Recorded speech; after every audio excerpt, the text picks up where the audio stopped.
Here. Hello, everybody. We got a pretty much full house this evening. We got Molby in the house, and we have Danny, of course, who's Molby's customer for Sun Solar, and was just talking I about. absolutely read that thing cover to cover. There you go. Yeah, I did. I respect it, man. Thank you, my brother Danny, man. Yes, but I feel like the more you work with us and get notes and cool stuff and act on them, the better. Sorry, just getting an email there. All right, but the more we, the more time and revision, and certainly I think we have access to better interior artists in the Discord who are hungry for work, and I think they can absolutely cut you a deal. I mean, there's a pretty good letterer on this stream right now. Exactly. Yeah. So, I think issue 2 can end up being way better than issue 1, which, by the way, is kind of how I've noticed like comic creators go about it. Like their first comic they show up with is X, and then the next issue 2 is like 3X in terms of quality. Like they learn. Wait, are you talking about my comics going to 3X? I don't know, John. How would you describe levels? Not about your porn levels, right? Oh, okay. Yeah, I because your first book was Angel of Darkness #1, right? Yes. Sure. Yeah. No, I was making a triple X joke, but yes. Oh, okay, what you're saying is actually correct. Yeah. And even Angel of Darkness 2 is dramatically better than Angel of Darkness 1 in yes, what I was saying. Yeah. Larry, like his. Well, I mean, yeah, Larry's first book. If we call his first book Primal Chaos and not Of Time and Space, which got stalled out, but had a good artist on it. Just ran out of steam there on the cash front. But if we go with Primal Chaos 1 versus Primal Chaos 2, I think Primal Chaos 2 ended up being a better book. There's a learning curve, and we all got to start somewhere. And Sun Solar is where you started. Man. Well, appreciate it, man. Unless you count the other book, but Larry, I'm a good man. I'm giving away for free. I'm a good man. No, Contagion. That was his first book, but Contagion. Yeah. There was this one book that Molby sent me a link to that is like Pay What You Want or something like that. Oh yeah, I forgot that. Okay. I mean, I have a printed copy of it, so he definitely. Okay. Never mind. You know what? Never mind. All right, this is your second book. All right. Well, Molby is. All right. Well, Larry. Have you seen Sun Solar? No. Oh, I mean, other than what he shared, but yeah. Okay. Yeah. All right. Well, Molby, would you consider Sun Solar better than Contagion? Oh yeah. Okay. See, good news, Danny. Sun Solar way better than Contagion. We evolved. There is nothing you could convince me of more easily than the thought of Molby improving. There you go. Yeah, Molby, by the way, that was also the nice way to say it. That was a nice way of saying it. Canadians have become evil. If you told me that Molby had improved, I would believe 100%. The Canadians have become evil, man. Now, all right. So, this is only Larry's left. This is a real question. I want to know what. All right. First off, do you intend to keep making comics?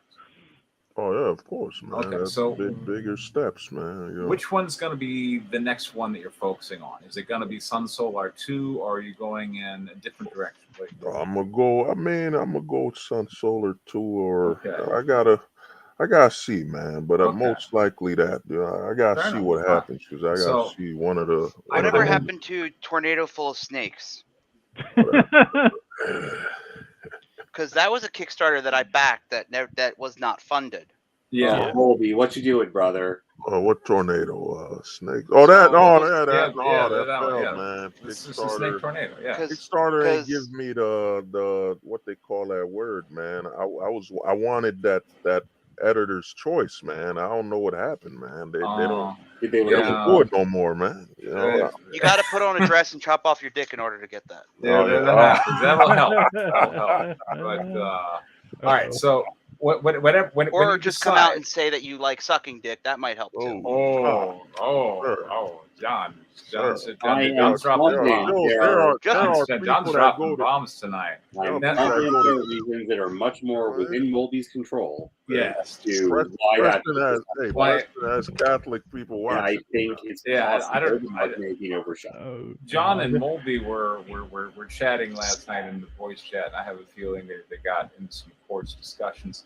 But whatever you decide you want to do next, I would like you to kind of work with us because we're here for you and we can make it way better. All right.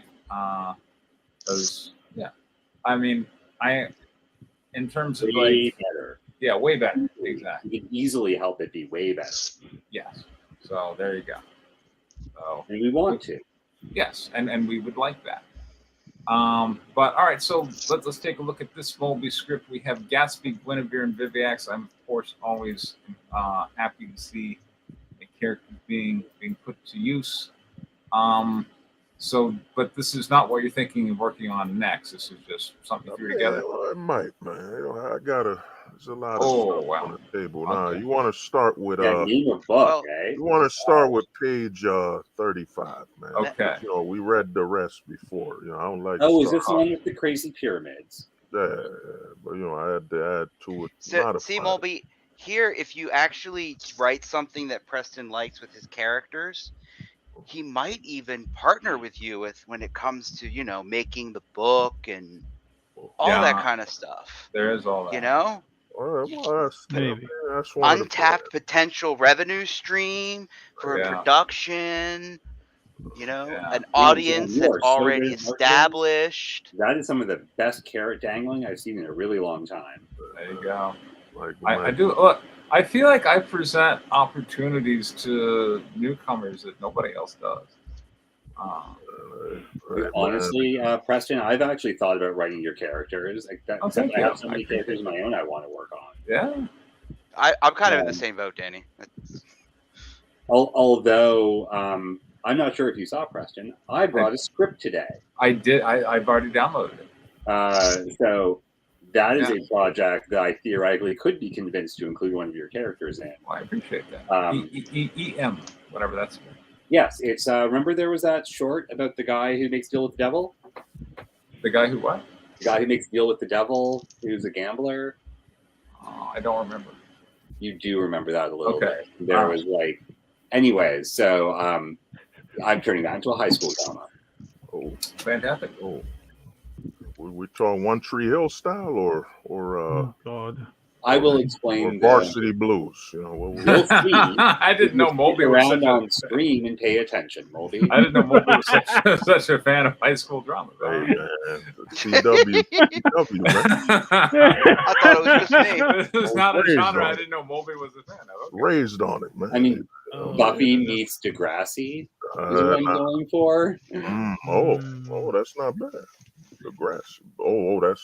That's not. Yeah, that's some CanCon, bitch. That can work, and that's respecting Canada right there. The only name I recognized was Buffy. But okay, so. All right, let's go. All right, so catch us up here, Molby. What's happened before now? There was basically, you know, Gatsby and Guinevere stopped an evil cult, and then he transports her to a bear's cave and. You know, he lets the mother bear chase her, and then he sleeps with the cubs. You know, like what just now?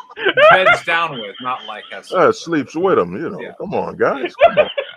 Just making sure. Larry, man, purify these people. I didn't know what kind of bear we were talking about, Moby. Hey, you know, if you do want to get that, you know, Kickstarter seal of approval. Oh my goodness! Not that bear. No. All right, see 35. Panel 1. Who's narrating, Molby? Of course I am. I'm just going to do it because the true Canadian spirit. There we go. Yeah, I read your book.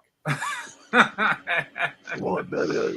What Yeah, happened he to read the it, and llama? I'm the one that bought 25 books of them, and I haven't even read it. It's good that you didn't read it, John, because that's how you could buy 25.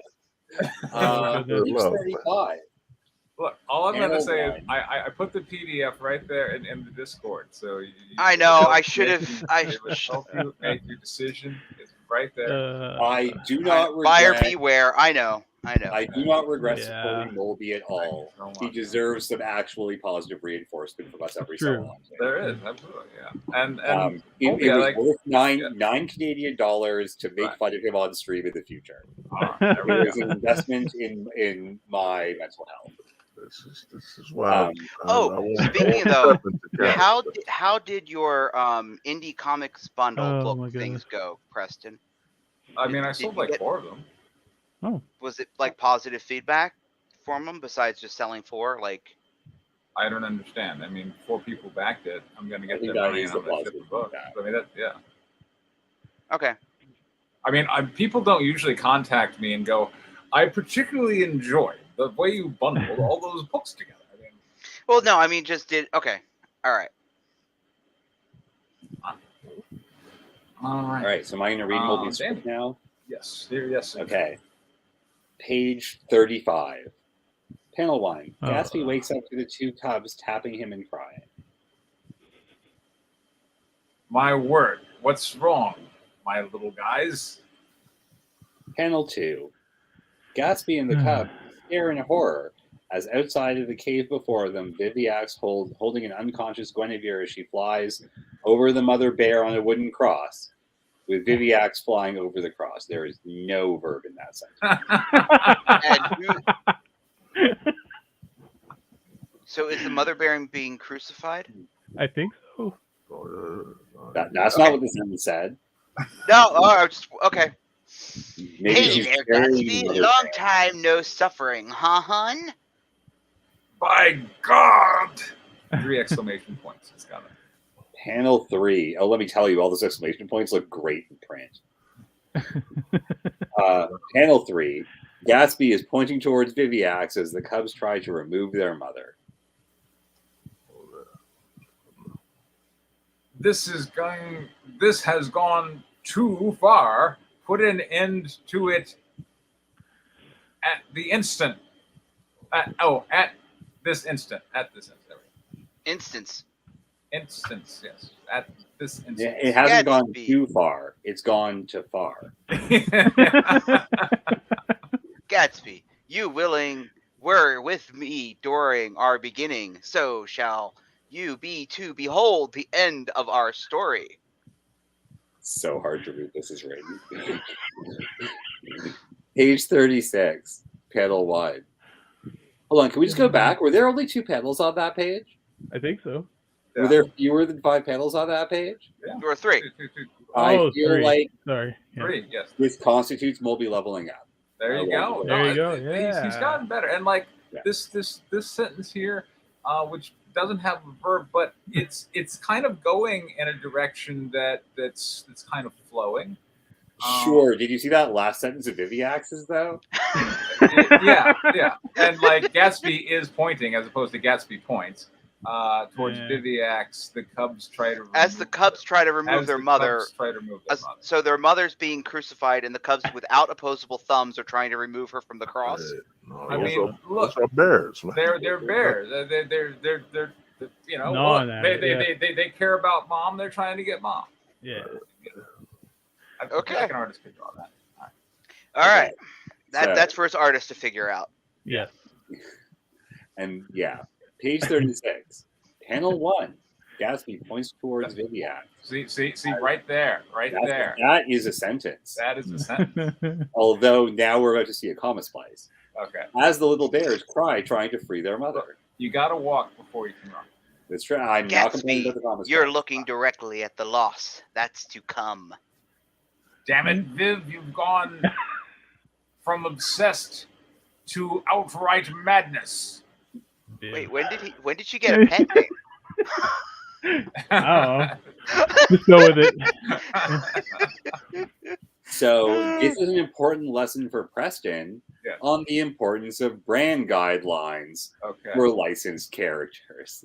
But Preston doesn't believe in any of that crap. I don't. Well, then all of this is acceptable by definition, isn't it? I guess It so. is. That is exactly the way he set up his shared universe. Oh goodness. Page Yeah. 37, panel 1, small panel, a close-up of Viviax's finger touching the top of the cross with fire coming off of it. Panel 2, Viviax still flying over the cross, her finger on the tip of the top of the cross, with the mother bear nailed to the cross now, on fire as she screams in pain as her two cubs cry, Oh as my goodness. Gatsby is on his knees, his fist pound the floor. Oh boy. Oh. Wow, this got dark. We got animal torture, burning crosses. Friggin' bears. Well, we Panel don't have 3, we don't have a any trouble. portal towards hell opened below pulls Viviax as she waves goodbye to Gatsby as he consoles the cubs crying as they face their mother. So long, Gatsby.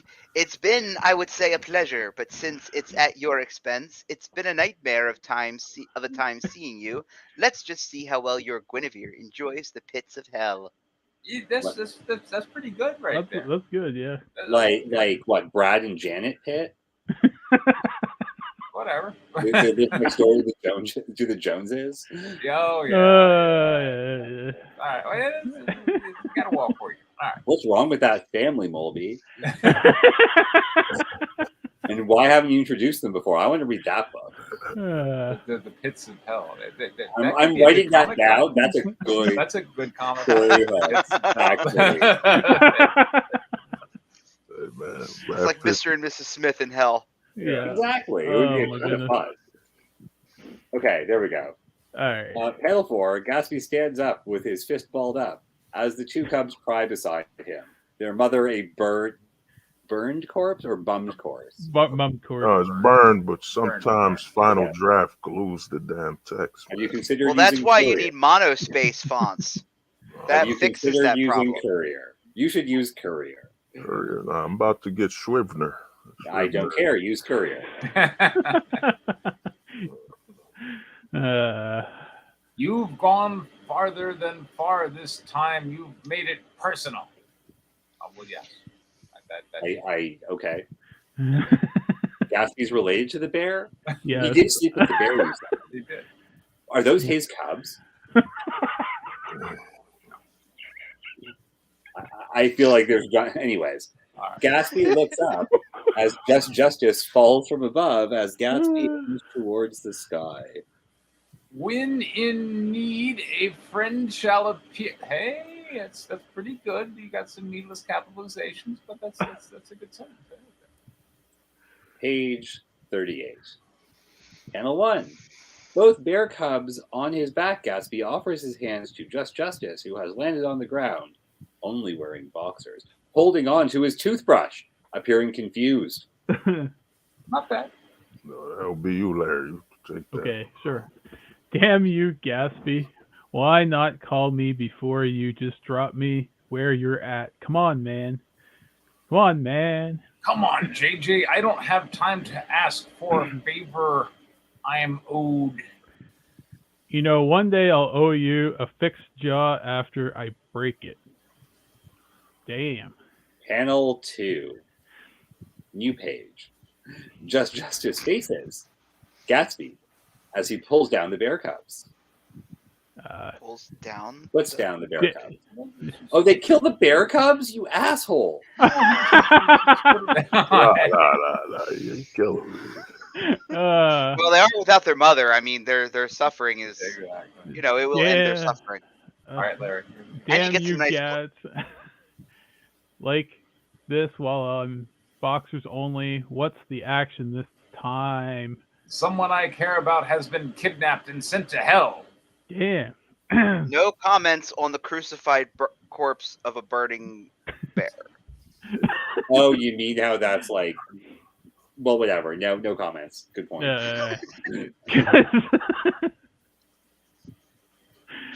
Man, why can't it just be hey, I need help moving my furniture with you, man. Because I'm still out here getting it and letting 304s hop on a flight to blow me, as the influencers say. Damn. I don't know what What? that means. That's Getting what lit. that means. Oh, it's getting lit, man. You gotta reference some modern terms. So, question, once again, I must suggest that there is some value to having brand guidelines for your characters. Okay. Because I'm just out Oh, here man. getting lit, letting 304s hop on a flight to blow me, as the influencers say. That's the way Gatsby's supposed to be talking now. That's right, yeah. What is a 304? Oh, that's a whore. That's Oh, okay, got it. Okay. It's like Cockney slang a little bit. I had the slang, man. You gotta modernize it a little. Damn. Let's go. Gatsby, the 200-year-old British magician. Yes. He's dropping it like it's hot. And that's your direction from. Listen to some hip hop from a different country, brother. All right. Anyways. Panel 3. Just Justice clothing in a ghostly fashion appear on him as Gatsby summons his clothing while the bear cubs watch in shock. Okay. I guess they're over their Panel their 4. mother's death. The script didn't say that. They said they're shocked. Oh no, Yeah. he just put him down from his back. They could go And it looks like his back. Justice and Gatsby are fighting over ghostly fashion clothing. So whatever the fuck that's supposed to mean. All right. Panel 4. Justice has his uniform on and a cigar in his mouth as Gatsby pushes the cubs towards a portal he opened. Look, I'm not timeless with this, so let's go to hell and get your woman so mine doesn't have to be alone. So how is Howling Hawk these days? Still hate it the day I meet you. Should be met with a. Hold on, can we just stop for a second? Molby noticed that there was a spelling mistake before anyone else said anything. Oh, I mean, I would have read it regular, but come on now. Oh, of I course. know, I'm saying Molby said something first. This is getting better. Yeah. There we go. Also, did the script just say that the bear was actually Gatsby's girlfriend? No. It Apparently, very much implied that. we missed a scene where apparently Viviac sent Guinevere to hell, I guess. I'm guessing. Oh. Yeah. Yeah. I skimmed Okay. through this earlier, so. Yeah. All right. Panel 5. As Justice puffs smoke towards the sky, eyeing the burning cross. As Gatsby opens a portal above them. Stop using the word as. The fuck? As the fuck. Okay. We going Serpent's Path, right? No other way than that, so long as we find our trusty voodoo priest. Age 39. That's Hoboken. And in New Jersey. Hoboken, New Jersey, Midnight Park by the New York. C. A young woman, age 24, is in tears as Rassic aims a gun at her husband, who is in front of her. Later that night. You're on our side. Please drop the gun. Panel 2. Bullet goes right through the man's head. Uh-oh. Panel 3. Rassic walks away as the woman is on her knees. Subject-verb agreement. Cries facing her husband. Panel 4. Front view Viviac stands behind the women as she palms her head with her hand. To think it has been said, true love and virginity no longer can be found in New Jersey. Well, that's something people say. That's a good one. I like it. I believe It is. It's very interesting. For a demon, Isn't sure, why Molby not? from New Jersey? Yeah.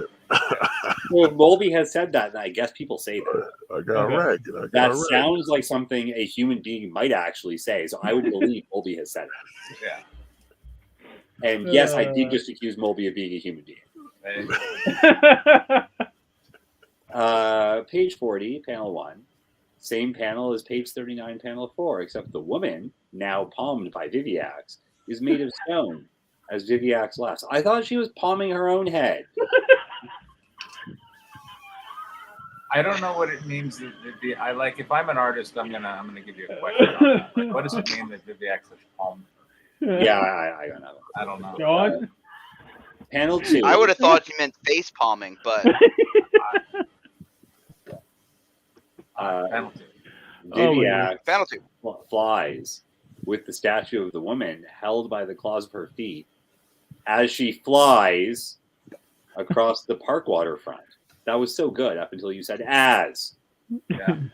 Honestly, Soon, like a lot of Gatsby, these I sentences, shall acquire the means to unleash the hell you've since left upon my once bountiful heart.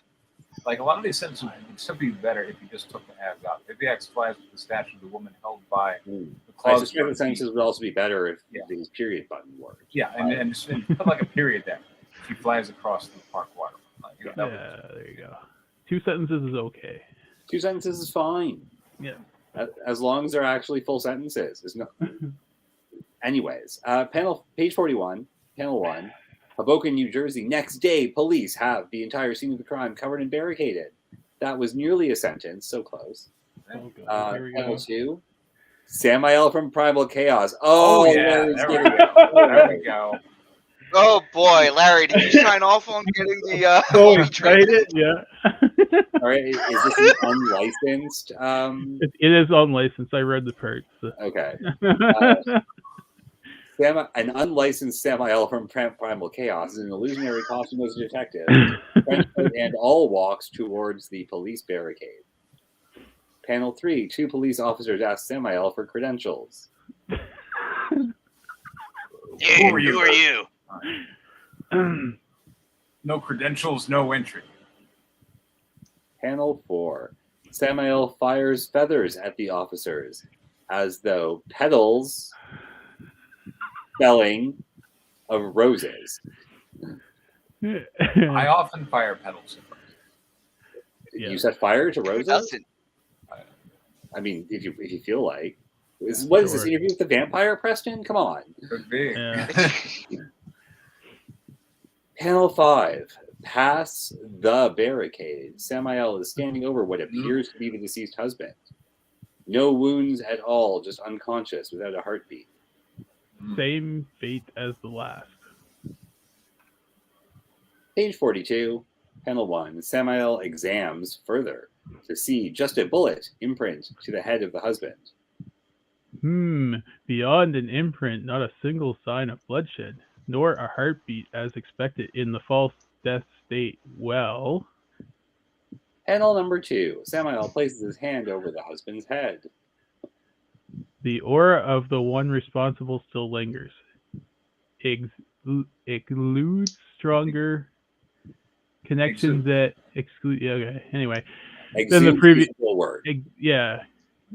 previous bodies, we must truly be near the final act of such actions. Poetry. Panel number 3. Samael draws his bladed arm. The police aim towards him. Panel number 4. Samael stabs the husband directly in the heart from above as the police open fire. Samuel's a jerk. He is true. So he's mutilating a corpse now, huh? Yes, Or he's using a pencil and paper. It's hard to tell.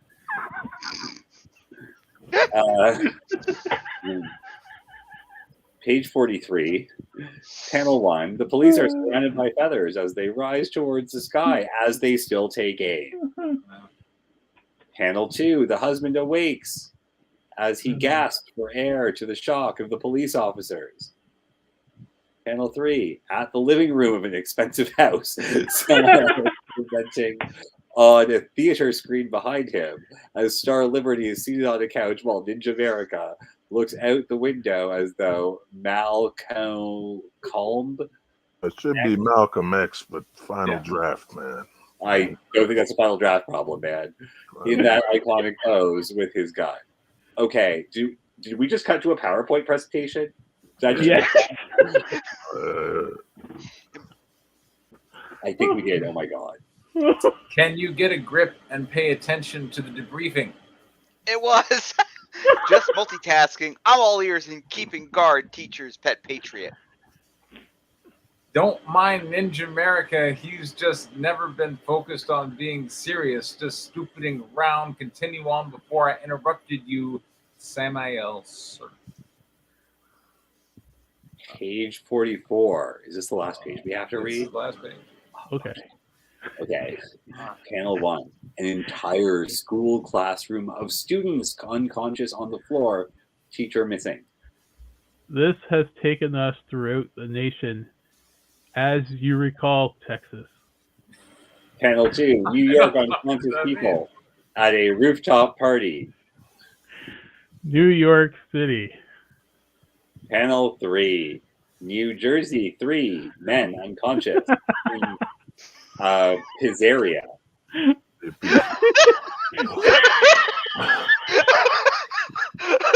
Do we want to know what poses these three men are in? Nope. Characteristic New Jersey poses. New Jersey. That's the screen direction I read. Yeah.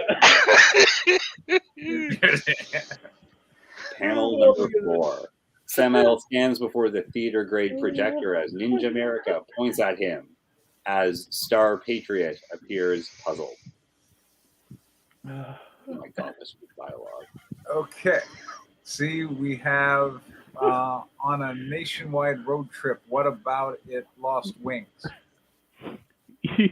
You disrespectful incompetent. We have returned to Washington, D.C., where all of this started, and the aura of these involved has grown to a pulse for my senses. You're pointed wingless.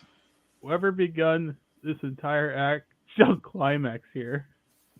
Wait, I thought that I happened. don't know what they're pizzeria. saying. I don't know what they're saying. And then one panel. That was Yeah. epic. No, there's one more panel. Bombs burst through the window. Oh yes, bombs burst through the windows. Okay, there we go. All right, Mulby. Well, again, you are getting Oh my goodness. better, and I Yeah. appreciate it. You know, keep as the saying goes in the program, keep coming back. So awesome. It's and Larry. All right. So what did you think of that, Larry? Was that the first time you saw Samael written by somebody that wasn't you? Yes. What did you think? Wasn't bad. Wasn't that okay? Or some Well, like was that the nice Canadian Wasn't way of bad. saying Okay, that you hated it? Wolby's really bad at subtext. well, I mean, like, there's some weird power things going on and stuff like that, but whatever. It is what it is. It is what it is. Yeah. I'm sure Preston's very thrilled about Gatsby dropping fat beats and stuff too. So Preston has an open license. yeah, that's true. But you know, like, I did. Look, if we just go back to the original character, Gatsby was I don't know. He wasn't a ladies' man per se. He was pining away for Daisy, but he did throw a shitload of parties. yeah, he did. Yeah, and he certainly was morally gray. Yeah. So and he hang out with a lot of criminals. So the idea. Yeah, but was he an OG gangster? You know, chilling with them bears. It's like his wife is a bear. He's raising their children. that is a different take on Gatsby. She's hanging out with the pit in hell. Yeah. Oh my and goodness. who knows where Guinevere went? And when he's Yeah. not doing that, he's just like getting lit with disappeared. hose on an airplane. I mean, Gatsby has like a hip hop figure. It's interesting. I mean, I am reminded a little bit of like the Baz Luhrmann film, but Gatsby wasn't hip hop in the film, but there was a fair amount of hip hop pieces Yes. in and around the film. Oh my goodness. I thought it was entertaining as a Yeah. it certainly. Well, we'll get to that on constructive. I love seeing all the characters, you know, my characters and Larry's characters and your characters all cavorting about together. It's cool.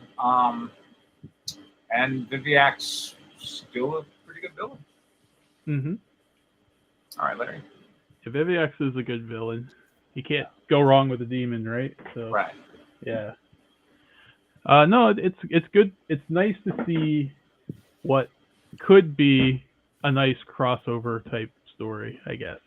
So I'm kind of interested to see where it's going. So John. Well, it was a lot of fun. I mean, Yeah. it was definitely had some signature Mulby moments in it that made it a lot of fun. That's what I'm hoping to get out of my 25 books of Sun Solar. Lots of signature Mulby moments. I recommend reading one page from each book. And then the entire purchase order will have provided you entertainment. All right, Danny. It was something. It was absolutely entertaining. Yeah. To read. Just so you know, John once was shipping books during the legal conference call with our. Like I'm sitting there talking to our attorneys in the back. It's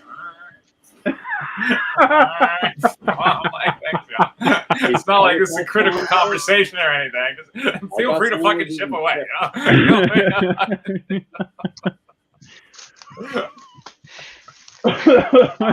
All right, constructives. Okay, well, I mean, as always, so yeah, just eliminate is and as, and focus on punctuation. There's multiple small choppy sentences, totally fine. I think that would be a big grammatical improvement. You still, I've noticed this in your writing. You will throw characters together without a lot of preamble, and I'm left to wonder, like what they're doing. Now here we had some preamble because Just Justice is coming in. We had a conversation between Just Justice and Gatsby, and I'm getting a feel for what their relationship is. But then you start like adding these other ones.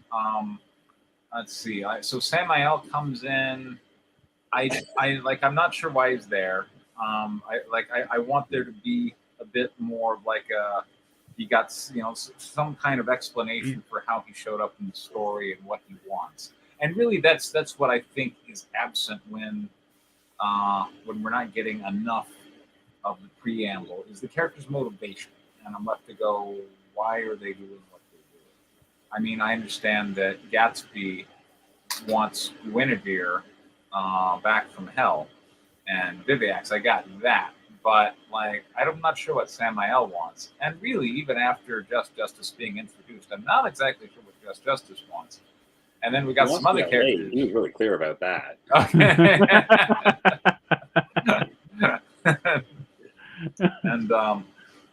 and you introduce some other and then we go off to the pizzeria and these people dying and Viviac shows up and I wasn't sure how that was connected. Ever basically kidnapping people, man. She's kidnapping people from all over the country, and since Larry's character is an angel, who better to track a demon? Okay. Right. A wizard in your story, Gatsby, no, or like one of your 20 superheroes that are your original creation. I gotta mix it, man. Every character's there for a reason. I would at least like for Viviax to be giving me some or perhaps characters who are being detective-y, she's kidnapping characters from across the nation for some sinister reason. Because otherwise it starts to just feel like random action. And some of these betas felt like random action. All right, Larry. Yeah. I don't know. I mean, it's the usual criticisms. There's just a little bit too much happening too quickly, I guess, without too much information to explain why it's happening. We go from Samuel doing Batman stuff to then doing a PowerPoint presentation on the same page. It's just that was the best weird. Page. Why? I don't know. Didn't you go from shooting cops to a PowerPoint presentation? Yes. In fact, shooting the cops was part of the PowerPoint presentation. No, the cops were shooting at Oh. him. He was Yeah. stabbing a dead guy back to life, and then he flew Gotcha. away. Yeah. I don't know. That how was that what works I in- understood was going Yeah. on that page. Okay. Right. We The can all best agree it was page crazy. of them all. It was signature Mulvey. Totally. It's one of the best things about reading a Mulvey script. Yeah. Go ahead, Dan. I really want to write The Pits of Hell. I'm doing that. There you go. Anyways, I'm just gonna go on like Reddit and look for like passive aggressive neighbor stories, and it'll just be that as a book. There you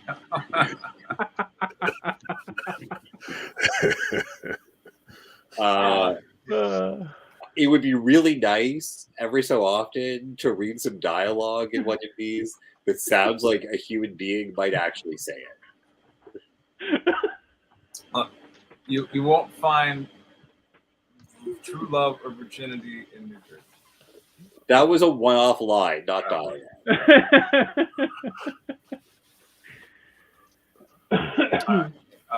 John, you got it. Well, honestly, so based on the pages that we read over last week, there's actually a lot less going on. It was much easier to follow what the characters were doing, except for the bear getting crucified. That should have been explicitly mentioned in the dialogue, and how the bears were trying to take her off the cross should have been explicitly mentioned. Because otherwise, it's like they're like, I'm imagining them as, you know, standing on hind feet with opposable thumbs trying to take her down. My main thing, though, is something that you seem to do a lot, is that you like to change locations mid-page, and that's very, very confusing, and I think you should really, really work on not doing that. It's not when you're good. gonna, especially a major location, and it's a location we've never been to before, don't do it mid-page. Do it on the next page. That would be my main thing.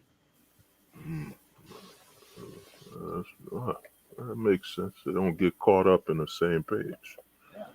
All right. Oh, Yeah, it's hard to follow what you're doing and Yeah. where you're going with it. Think of your pages like scene flips, and it's so much easier to figure that out. Like, you know, like, so you don't want to go transitioning scenes in the middle of a page, but yeah, unless you want a really jarring sort of like shift or whatever. But yeah, I mean, I continue to suspect that Mulvey isn't trying to do some like comics equivalent of experimental student film. Or Yeah. So if you're going to change locations drastically in the middle of a page, also, I mean, it's very difficult to do and get away with it. I agree 100%. Yeah. Also, if you're going to get away with it, it depends radically on the quality of your artists. Yeah, Whether it'll actually work. Yeah. So, writing something that is unlikely to be implemented well at your budget level is doing yourself a disservice. Assuming that you want people to read one of your books to read a second one of your books. To me, man, this is more like, you know, we were all started at that writers thing, you know, that writers contest. I'm just wrapping this up as like a, you know, like a gift or some type of thing like that, you know what I mean, an homage or something, you know, since, you know, it's like, you know, you look at not too many people here still left. I mean, the chaos that even came from that. I mean, Larry, John, you know, and you were all on there. So should add some of Danny's characters in there too, just for good measure. Well, so, yeah. I don't know that Danny's licensed. I mean, you license Samael. That would also assume Mulvey's familiar with any of my characters, and he's totally here when I know which character I'll use. You know, that one you had in that book where you was hunting that person. You know, in the wild.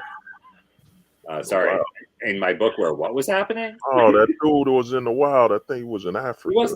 Sure.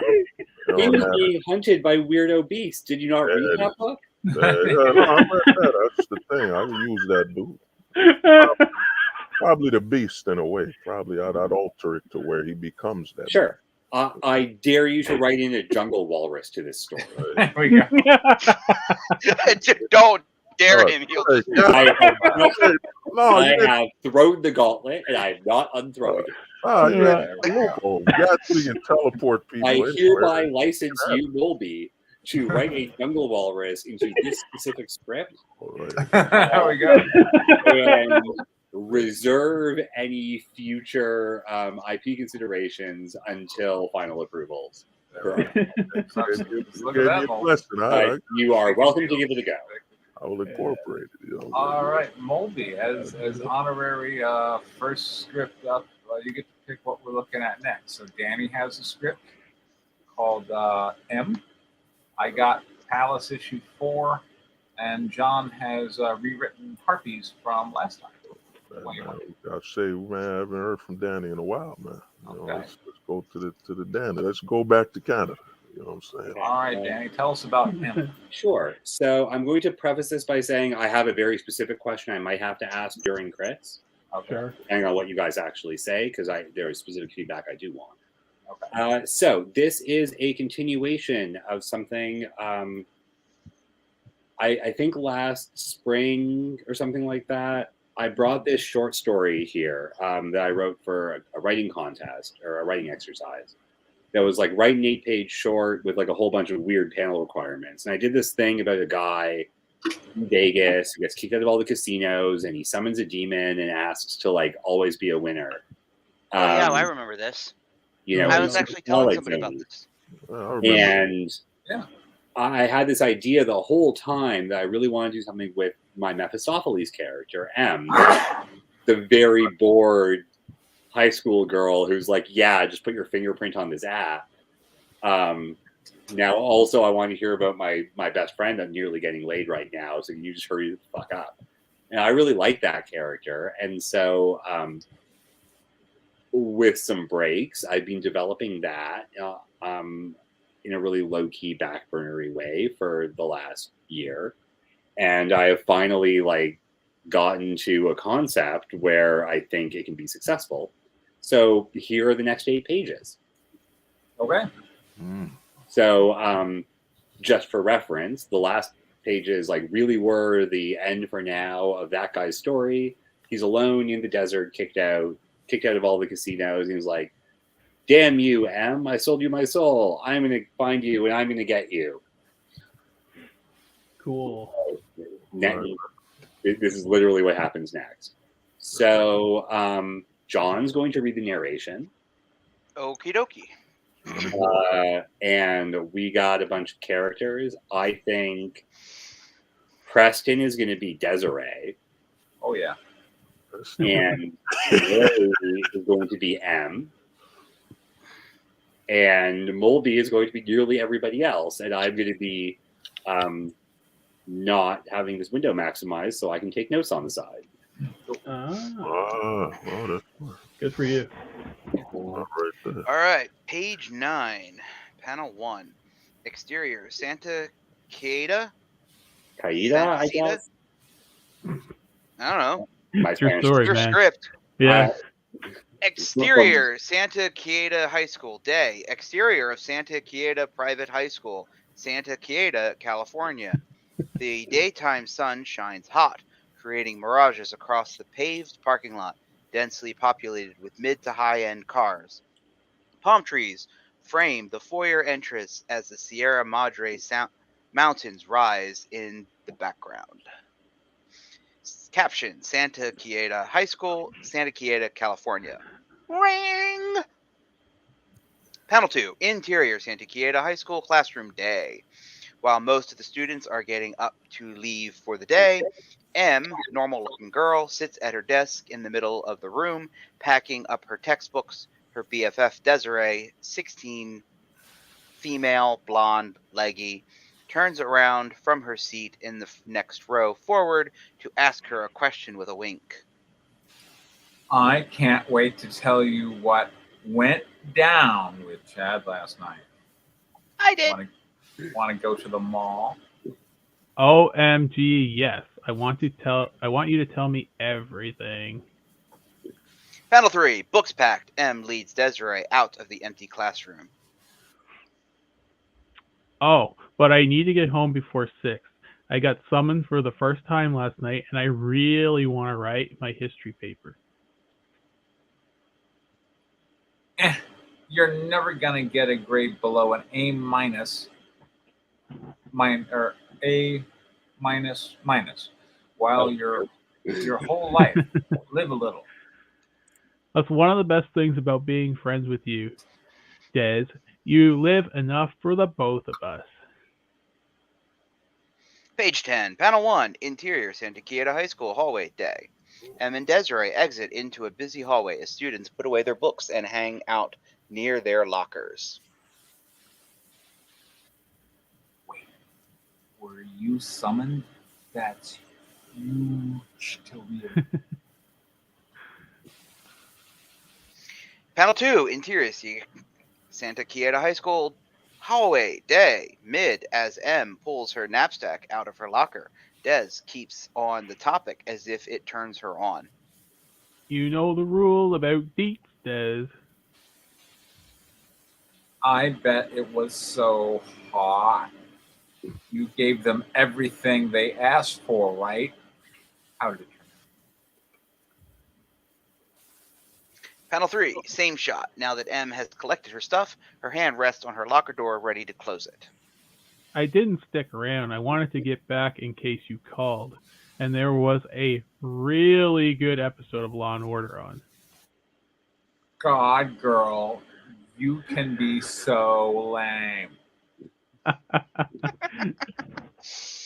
Panel 4, M closes the locker door, revealing Darcy, 14, female, long curly brown hair in two tails, thick glasses, round face, wearing a cheap red Halloween cape with a collar almost as big as her head and an upside-down pentacle drawn badly in lipstick on her forehead, pointing accusingly at her. Mulvey's acting this out for sure. That's right.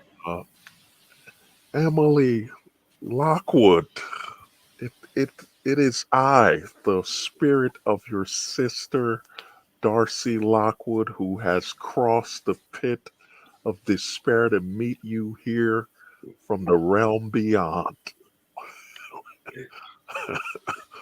Page 11, Panel 1, Darcy continues. M rolls her eyes. Desiree spit takes.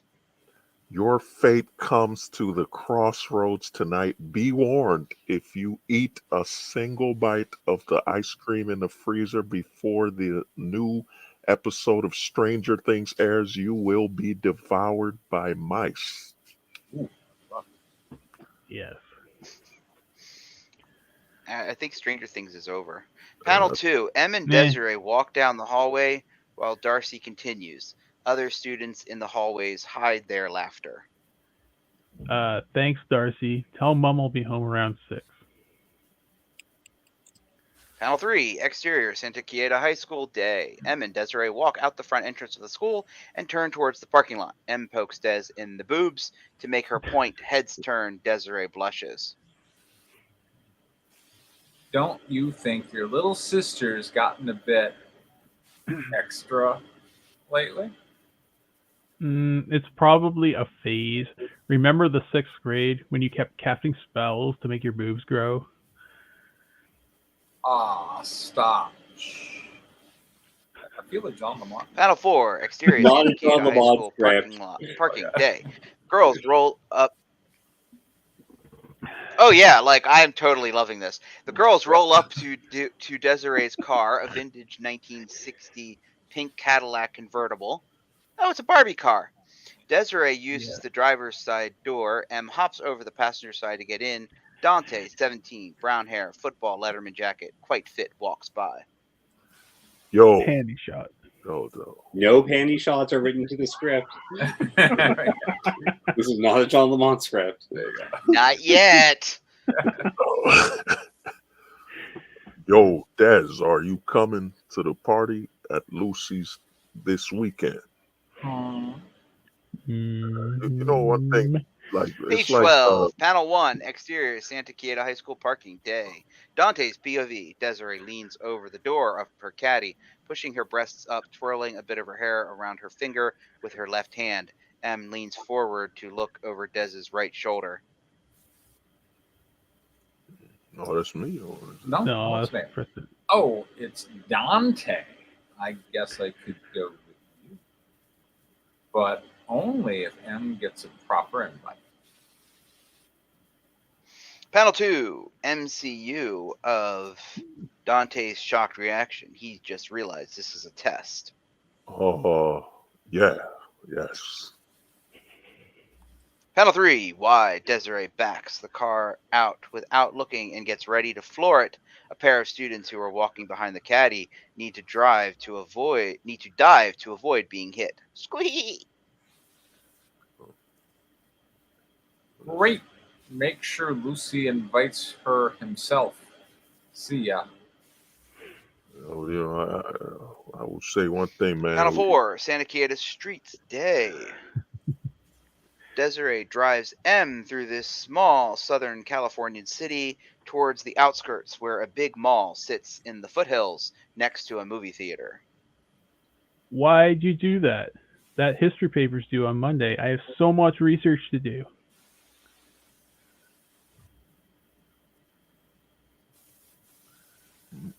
Well, that's. Oh, then I got me. Yeah. Don't be an idiot, M. Lucy's HOT. You'll have a blast. When was the last time you really that Part of me thinks Page Preston's 13. read so many women roles, he might accidentally buy a purse one of these days. I actually had someone at the time of Zoom over the Listen, weekend. Colby, go, you are totally reading a 14-year-old girl, so like yeah. you should absolutely read into that. I actually had someone ask me, like, just like flat out, like, what's it like to always write from the feminine voice? I'm like, it comes natural. I don't know. Page 13, panel 1, exterior Santa Quieta Streets Day. MCU Desiree lights a cigarette while M holds the steering wheel. M, we've known each other forever, so trust me when I say you need to learn to relax, girl. You're not going to get anywhere in life being a stick in the mud, and there aren't enough spiky colors in the world for you to hide it. Panel 2, MCU M looks out over the landscape pensively. Desiree is smoking and texting while driving. You're probably right, but my parents don't work at Pandemonium. I have to build my own future, and I'm going to do it by becoming a lawyer. Couldn't you have at least picked a weekend with a chem lab write-up or something? Panel 3, wider. The girls are driving up the wide suburban thoroughfare across a lane marking, of course, not a care in the world. I bet you're happy your boobs finally did grow in, though. That look on Dante's face was priceless. Ha! It really was. Speaking of which, you owe me a story about you and Chad last night. Ah. Page 14, panel 1, exterior M's house, evening. View from the front door as M gets out of Desiree's car. Darcy, still wearing the cape, turns the lawnmower around on the driveway and gives a dramatic speech. Boy, that's me, right? That's totally Yeah. you. That's totally. A pitiful weeds gaze in awe upon the engine of your undoing in despair. That is great. I like all that. right. Panel Panel 2. Panel 2, interior M's house, evening. M and Darcy eat dinner with their mom, 38. Female, red hair, Linda Lockwood. M blushes at her mom's questions. Emily, did I smell sulfur coming from your room last night? Maybe. Panel 3, Darcy didn't know, and she is so proud of her big sister right now. Emilio turns redder. Sulfur? Really? Oh my God. Em, you know what that means, right? You're finally becoming a real devil. I feel like John Lamont. Panel 4. Panel 4. Seeing, yeah, he's just doing the thing that he's just being a little bit more subtle than I am. John's infecting the Panel Canadian 4. border. Seeing M's I will have reaction, you know, Linda Desiree joins is the this in. year. Yeah. Hmm. Getting a big, embarrassing motherly hug in there for good measure. Emilio turns even redder. Gack. Oh, Emmy, I'm so proud of you right now. What with you kids only being half devils, I always worried if you'd fit in when you grew up. Panel 5. Linda pushes M to arm's length to look at her. M looks away, her embarrassment growing. She holds Linda's hand in her own and... But look at you now, my beautiful daughters, all grown up. Mom. Why, you're just one step away from making the world your bitch. Once we do something about your look, oh, I've just gotta take you shopping Friday night. Page 15, panel 1. M is too embarrassed for words, still holding her mother's hand, which are on her shoulder. Mom. Panel 2, but she can't hold it any longer. Mom, you're so embarrassing. Panel 3, the floodgates are open. M continues. I don't want to be a devil when I grow up. I just want to be a normal girl. I hate this town. I hate being like this. You know what I was doing when I was summoned yesterday? Do you have any idea how scary it was that someone can summon you with just a few words? Panel 4, M runs away from the dinner table crying. Emily, wait. What if I was in the bathroom? Oh my God. Page 16, panel 1, interior M's house. Later, while Linda cleans the dishes in the kitchen, Darcy watches Stranger Things on television in the living room, gobbling away at a tub of chocolate ice cream. Coming Announcer. next on Fang TV, who will survive and what will be left of them? Revisit a horror classic tonight at 10 with... Panel 2, interior M's house, upstairs, continuous. Linda knocks on M's door, concerned. Knock, knock. Emily, honey, I'm sorry about before. Are you feeling better? Panel 3, same angle. Linda leans against M's door, then slides to the ground. Oh, Panel 4, same angle. Linda puts her face in her palms, not sure of what to say. No.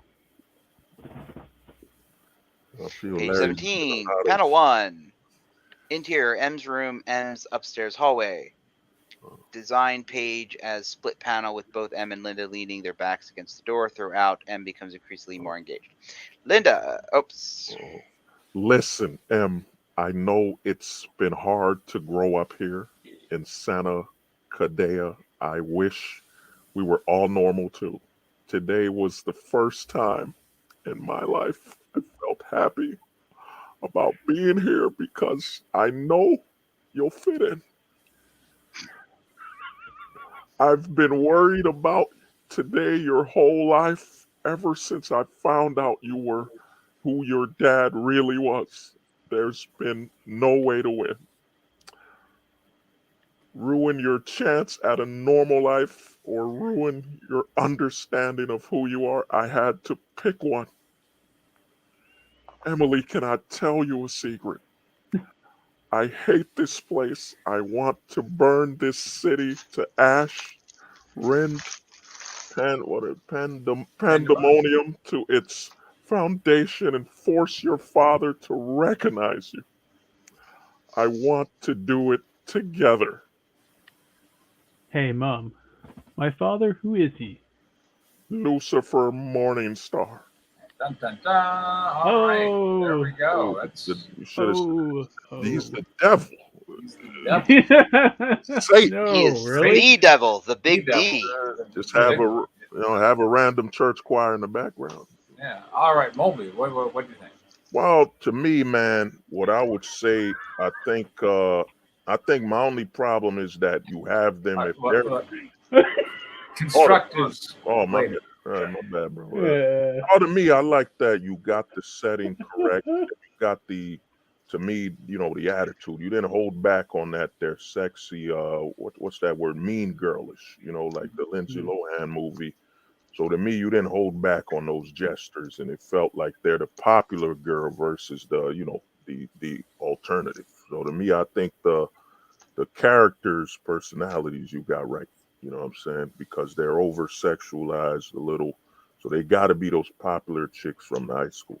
You know, well done, man. You know, but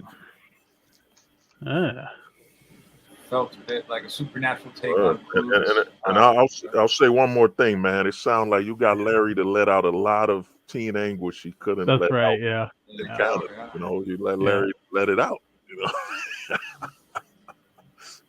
Sure. So yeah, it felt a bit like a supernatural version of Clueless, which certainly has some potential. And I think John has demonstrated that there's a market there for high school drama heroine characters. So it's certainly got some marketability to it. We've got some family drama, and yeah, it was enjoyable. Larry. Yes. Let it out, Larry.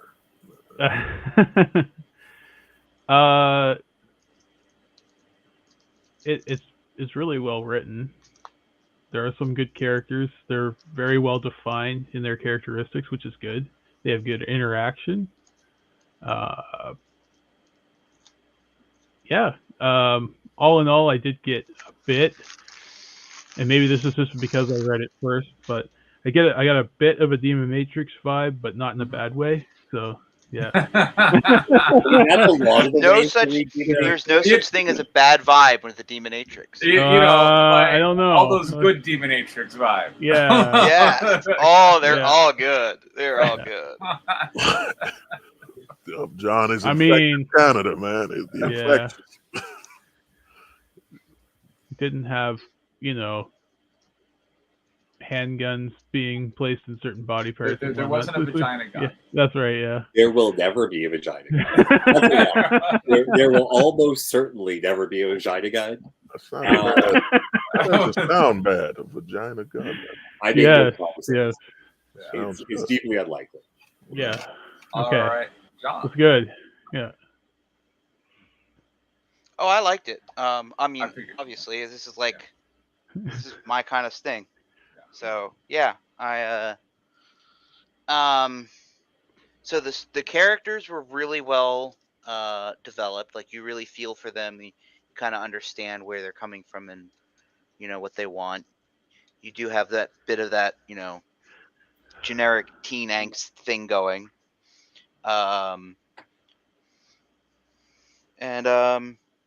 Yeah, I mean, overall, I liked it. It also had kind of an anime feel to it too. I think an anime art style would work really well. Would be a strong choice on this. It definitely grabbed like a lot of what Darcy does is like straight out of animation, but also it's hilarious. Yeah, like the whole boob poking and making fun of a character's, that's very anime. Anime too. Yeah. All right, constructive. Well, I'll start. Yeah, go ahead. Sure. Well, the only thing I'll say is my problem was that if they're the popular girls, I think while you have them walking throughout the hallway, you should maybe have them passing flyers to some type of event. You know how them chicks be having I forget what they call that thing when the women have. It's not a frat. It's I forget. Sorority? Yeah, I forget some type of female. High school. And a sorority in high school. Okay. Yeah, no, not that, but like they're maybe a slumber party. Yes, well, they're the popular girls. They should be doing something, passing out. Slumber party. To me, And to me, I think with the guy that showed up, if he's like the football player, he's the jock, and depending on their relationship, I think he should have just grabbed her, like hugged her. You know what I'm saying? Like hugged her, looked her in the eye. When she said, my friend should come, and maybe they kiss or something. Like they have, like they've, like they've been with each other somewhat. He's a jockey, grab her by the hip, and then say, of course, your friend could come. I think the scene where you had her I don't think talk they've been about, together yet. I think that was the whole point. Danny, no, he's a jock, the constructive is add sexual assault to your script. no, Yeah. Thanks. I'll file that one. He's a jock. You add some sexual tension. He would grab her hip or something. But to me, I don't He's think. sitting in a fucking car, dude. I don't think. To me, You have to deal with the script that's actually in front of you, not the made-up story in your head, dude. No, I got you. But the made-up one in my head is so much better. No, not that. No, I'm saying, and the other thing, I don't think, to me, the lawyer part, that to me felt kind of, it didn't go with the mood of the conversation, especially with them being more, your legally blonde types. You know what I mean? And I think with the mother, to me, you got to decide if she is she a homemaker. We need some type of thing. Like, what is she doing while she's talking to them? She the how is she? Because if she slept with the devil, what is her character? Is she that she was a sexually woman type thing? Is she putting on makeup while she's talking to her daughters, or is she cooking? We just need a little information on where the I mother thought they were is. sitting down eating dinner. They were. I know that. Okay. I'm saying, like, what is she doing a little more? She passing the food. Is she a homemaker? More of that. But other than that, I just think you gotta. So what you're saying, Wolby, is you would prefer if I didn't just throw characters into situations willy-nilly and actually them? What you're saying, Wolby? I'm saying, to me, I would say what you're doing, I would remove the lawyer talk. That's not the happening. only part. It felt forced on the conversation. It's definitely not. Remove your character development, Danny. So Yeah, character Wolby, development. being the only person who's not familiar with the first 8 pages of this, obviously that doesn't work. But I actually really like to know about figuring out the mom's job and stuff like that. Because I wrote all of this today. But yeah, that I do need to spend a bit more time generating that character. Just subtle things, and we'll know that way. Because the question now becomes, if she slept with the devil, like, what type of woman is she? Yeah, that's not the question. You know what I mean? Other than that, Preston's question. The mother does seem very. I mean, like, outside of the dialogue, she seems very much like a typical suburban mother. But at the same time, she can't be, because she had a half devil with Satan. I mean, possibly two. Yeah, possibly two. Makes sense. And to me, I just think, maybe you need to spend a little more time there on the car. Maybe get quicker where they're standing on the hood, chewing gum or whatever them type of chick things. Okay, sure. Other than that, it's clean. It's steady. It's getting there. Doing good, man. You know what I'm saying? Doing good. Good Canadian, and you just got to start drinking that anti-John serum. John. Any other construction? That's solid. It's getting there, man. Just minor things. Just make the jock more aggressive. I meant, like, he's a jock. Larry, you got anything? Actually, no, I don't John, think I you have. got anything? John? No, I thought it was pretty good. Yeah. But you got any? No I mean, panty shots? I'm not like a huge high school girl. Yeah. Genre person. I mean, yeah, I think now that we'll point it out. All right, a guy gave me a script like 6 months ago. Oh God. Where where Satan was basically a dad and his daughter was like coming of age, And like he made, he was playing it for like a family comedy kind of stuff, and they were completely ordinary and whatever. It's just dad's job was torturing souls in hell, and I don't know. Like, to me, it feels like they got to be evil. I mean, like, that is what defines hell and Satan and all of those things. So when we're taking those characters and we're kind of putting them in a suburban setting, without anything really remarkably evil about them, it feels off. Yeah, I can. No, kinda I understand agree. It was it's a similar concept that I was also dealing with when I was writing the Demonatrix, was how to write a character that's likable but also evil, a devil. And one of the things I did was I just always made her selfish. That was like the easiest thing to do. Any situation she was in, it was all about what can she do for herself. It's one way to solve that problem, but it doesn't make the character inherently likable. that. So, the question I really wanted to bring to this discussion, if this is okay.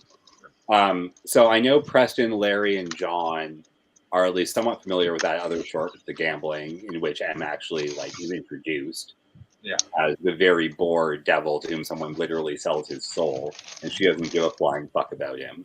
Right. That's very devilish behavior. Yeah, because she's a devil. Right. And so, does this actually work as a continuation from that? Follow-up question. Structurally, for an issue 1 of a comic, does the I know who your father is and we're going to go take him down on fucking page 17 actually work, or is that like an end of issue sort of reveal? I mean, I would want that. Depends on what you want to do with it. Yeah. I would typically put that as like the end of an issue. Well, that's a pretty good thing. But I mean, I don't know what maybe you're going to go somewhere even bigger. But if you're not, then yeah, that would be a pretty good place to go. Well, I mean, way I look at it, if the mother's keeping the children and she's proud they're half devilish, then I think it would have to be you make the devil a sleazeball type of father, but the mother. Yeah, he runs Facebook in this universe. Still, mom's, from the dialogue I read about the mom, it wasn't, hatred or nothing. She just, your father don't want to be in your life. So I think she wants to burn this city to the ground, and his company is what she's doing in town. I don't know if that's but if she's so not enough for you. Yeah, but she's so proud they're half devil, what I mean? There would have to be some type of acceptance there. So I think it is kind of weird that she's like celebrating her daughter's infernal influence. It might be like, when your mom's is mad at your pops, they'll say something, but they still want you to be around your pops. I've dealt with that situation. You know what I mean? Because, like Rosemary's Baby, that's like a horror story. And those cultists are single-minded and creepy. And, certainly human life means very little to them. I mean, another thing with what he brought up with the cult thing is she might be mad at the same guy, but she might still keep in touch. Like, how does she know what he's doing? And this is from a personal experience. I've seen it where, your moms or somebody might be upset at the pops, but they still keep in contact. You know what I mean? So something. Oh, yeah, no, I figured that out. They don't. He runs Facebook. Its head office is in this town.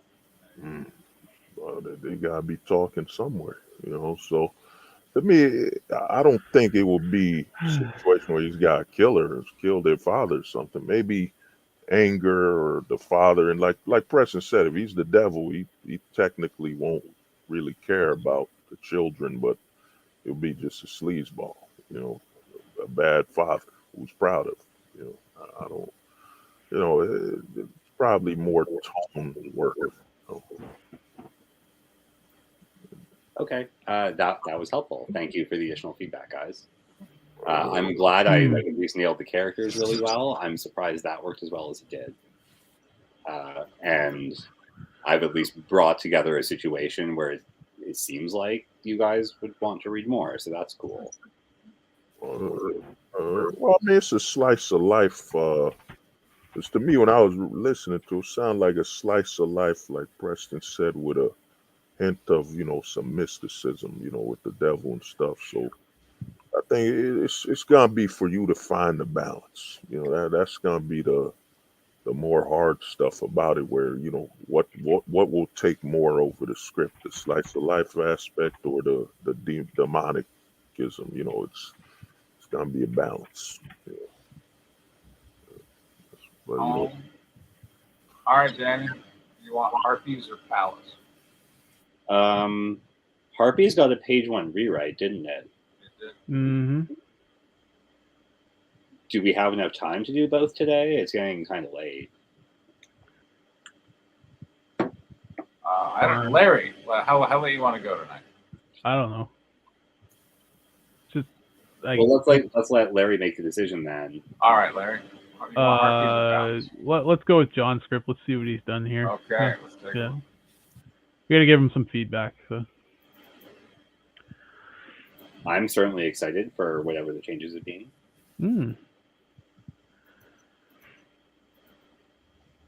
All right, who wants to narrate? I'm happy to narrate John's stuff. Okay. Right, go for it. Okay. Interior. What? This is page 1, John. Clarifying. Yep, sorry. Yes, this is page 1. I had myself muted because I was making noise. Yes. This is page 1. This is page 1 rewrite, brand new stuff. So, yep, we are starting from the beginning. Lines. So this is a page 1 rewrite of Harpies. Yes. Take 1, as it were. Interior, Westland Lysander Mark II, 4,500 meters above sea level. Day. Wearing an RAF bomber jacket, specific rank, and a helmet equipped with supplemental oxygen and audio equipment, Raj Patel flies the 2-seater plane high above the clouds. Raj. I could be Raj. Go ahead. Sure, go ahead, Mulby. So is he an Indian guy? Yes. Yeah. Oh, okay. He's British. All right. I'll put that accent. Oh God. He's British. Oh, Yeah, British. he's actually British, and he actually speaks with the British accent, and he uses it as a he's a spy, so he likes to disguise his identity. But anyway, Larry, why don't you read for Preston, why don't you read for Aaron, and Larry, you can read for Longfu. Sure. This is a Hotel Poppy Yankee, one currently heading southeast, bearing 170 knots. We've got some moderate headwind, but nothing too major. Copy that, Colonel. What's your vector? 51 degrees. I think you moved up. 51 degrees, 56.6 minutes north. 0 degrees, 52.12 minutes east. Stand by. Copy. Continuing on your landing, you should be approaching the target zone in about 12 minutes. How's it looking down there? Interior, Joint RAF MI6 Command Room, day. Aaron Rice, wearing a British First Lieutenant's uniform, designated by this 2 stacking order of bat emblems on her shoulder, and a radio headset with a long wire running back to the radio terminal behind her, stands by a map over Great Britain with pins and string across it. Not good. Let's just hope. Suddenly, a crunching can be heard over the radio, like someone's eating too many. Someone's bagging books. Yeah, John. What? Interior, Westland Lysander Mark II, 4,500 meters above sea level, day. Raj looks back towards the gunner's seat behind him, where Long Fu sits wearing a radio headset and munching on crunchy tacos. Let's go. What are you doing I am Long Fu is eating. puzzled by the question. I'm now? eating. Yeah. I'm hungry. If only you had realized how many calories I'm about to burn on this insane mission of yours. You're approaching the drop zone. Exterior, skies over London. Fuck yeah. Day, buildings burn, sirens wail.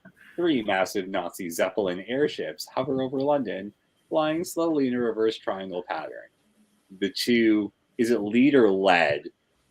Lead. Okay.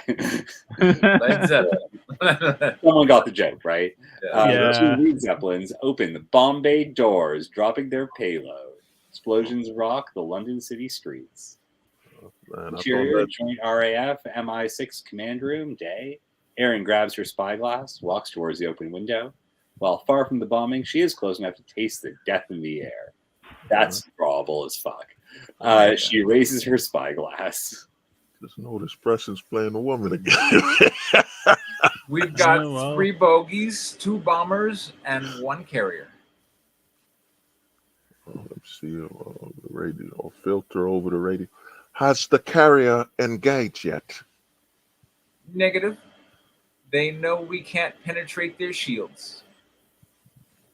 Exterior, skies over London, day. 6 Supermarine Spitfires fly in an attack pattern towards the airships. Firing their Browning machine guns, the bullets are deflected by a bluish force field that appears around the airships. Interior, Westland Lysander Mark II, 4,500 meters above sea level, day. Long Fu finishes her taco. There, we need the Chinese That's accent. dramatic. I love it.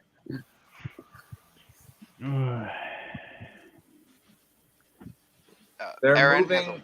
Yeah, they're moving along a reverse triangle pattern. You've got one at your 10 o'clock, 2 degrees. Please don't make me do the math before I die.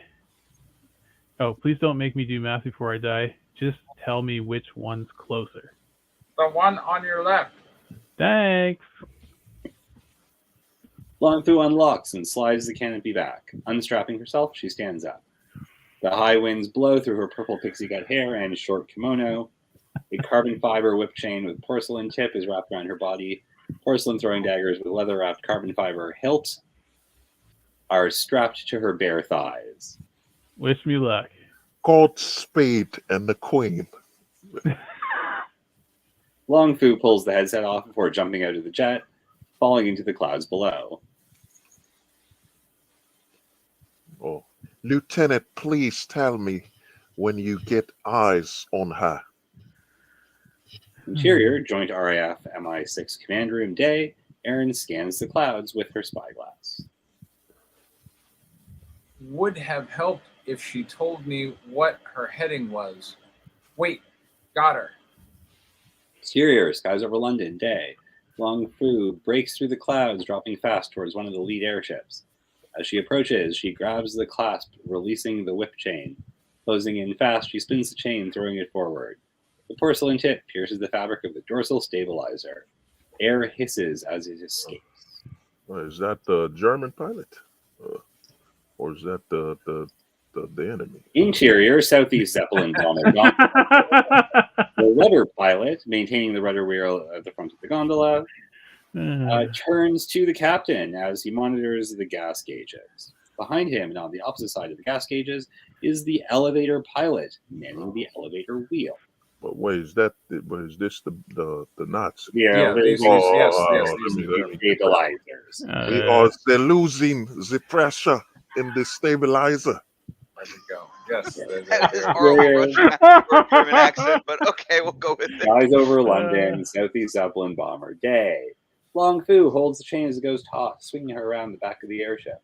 Porcelain tip releases, sending her dropping across the top of the canopy in a roll. With a flick of her wrist, Long Fu wraps the whip chain around her body and refastens it securely. Reaching under her kimono, she draws both porcelain daggers, stabbing canopy and punching the hydrogen balloon secured beneath. That should be puncturing.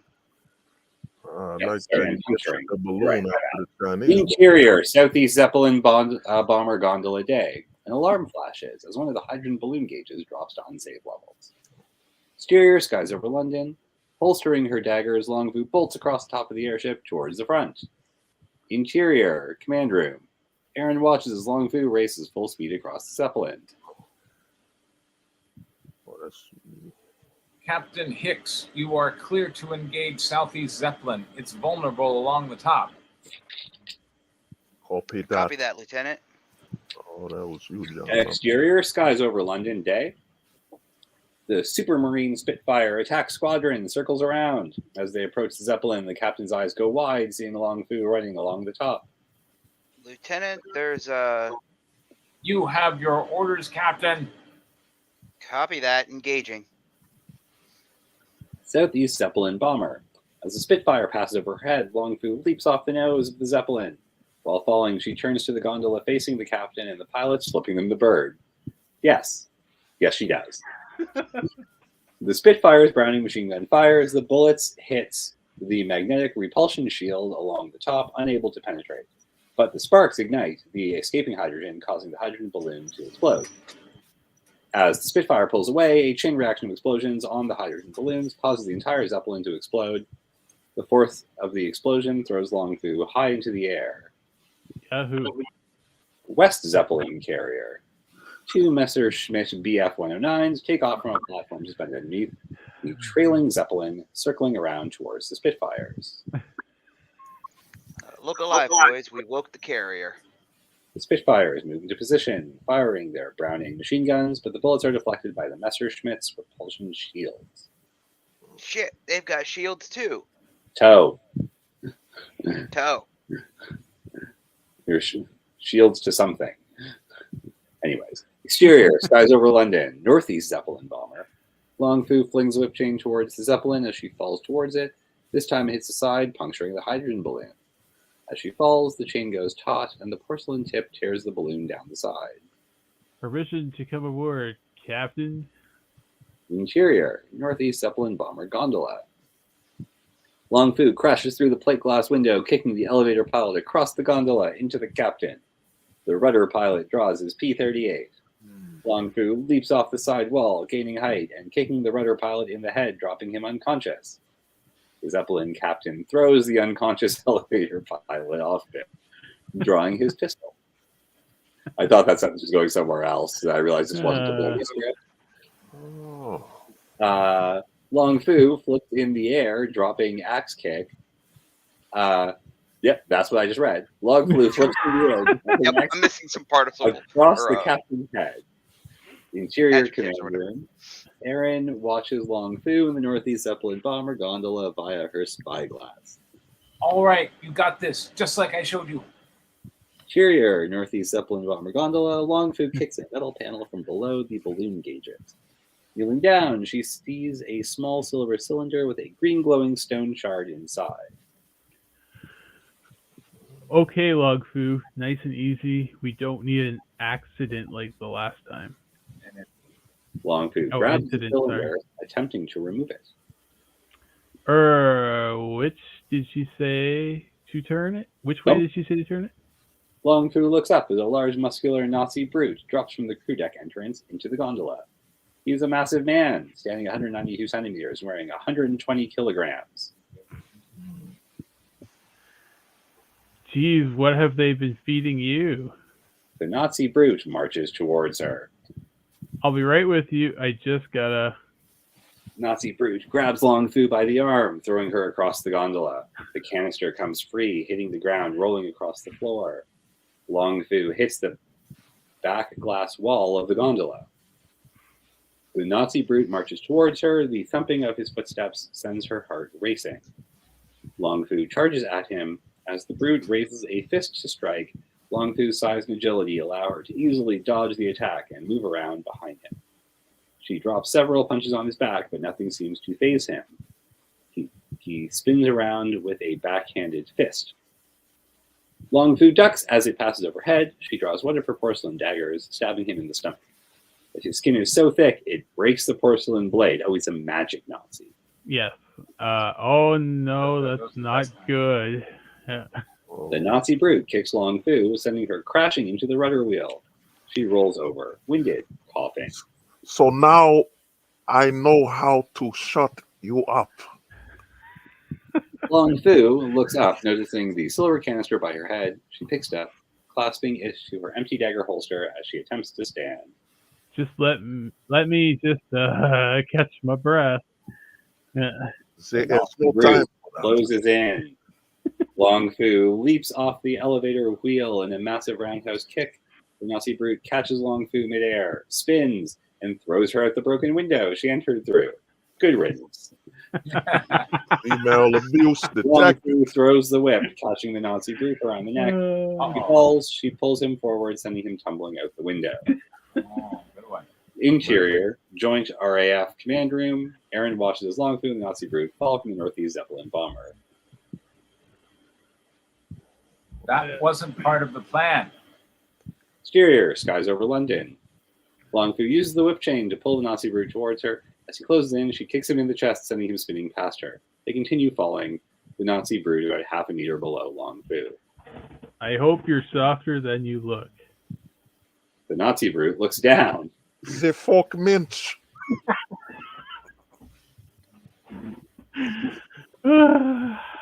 Exterior, bombed out building, falling day. The building is falling? Oh, okay, I see. Long Fu and the Nazi brute crash through the partially demolished ruins of a bombed out building. Interior, bombed out building day. The Nazi brute hits the pavement in echoing thump, seconds before Long Fu crashes on top of him. Ow.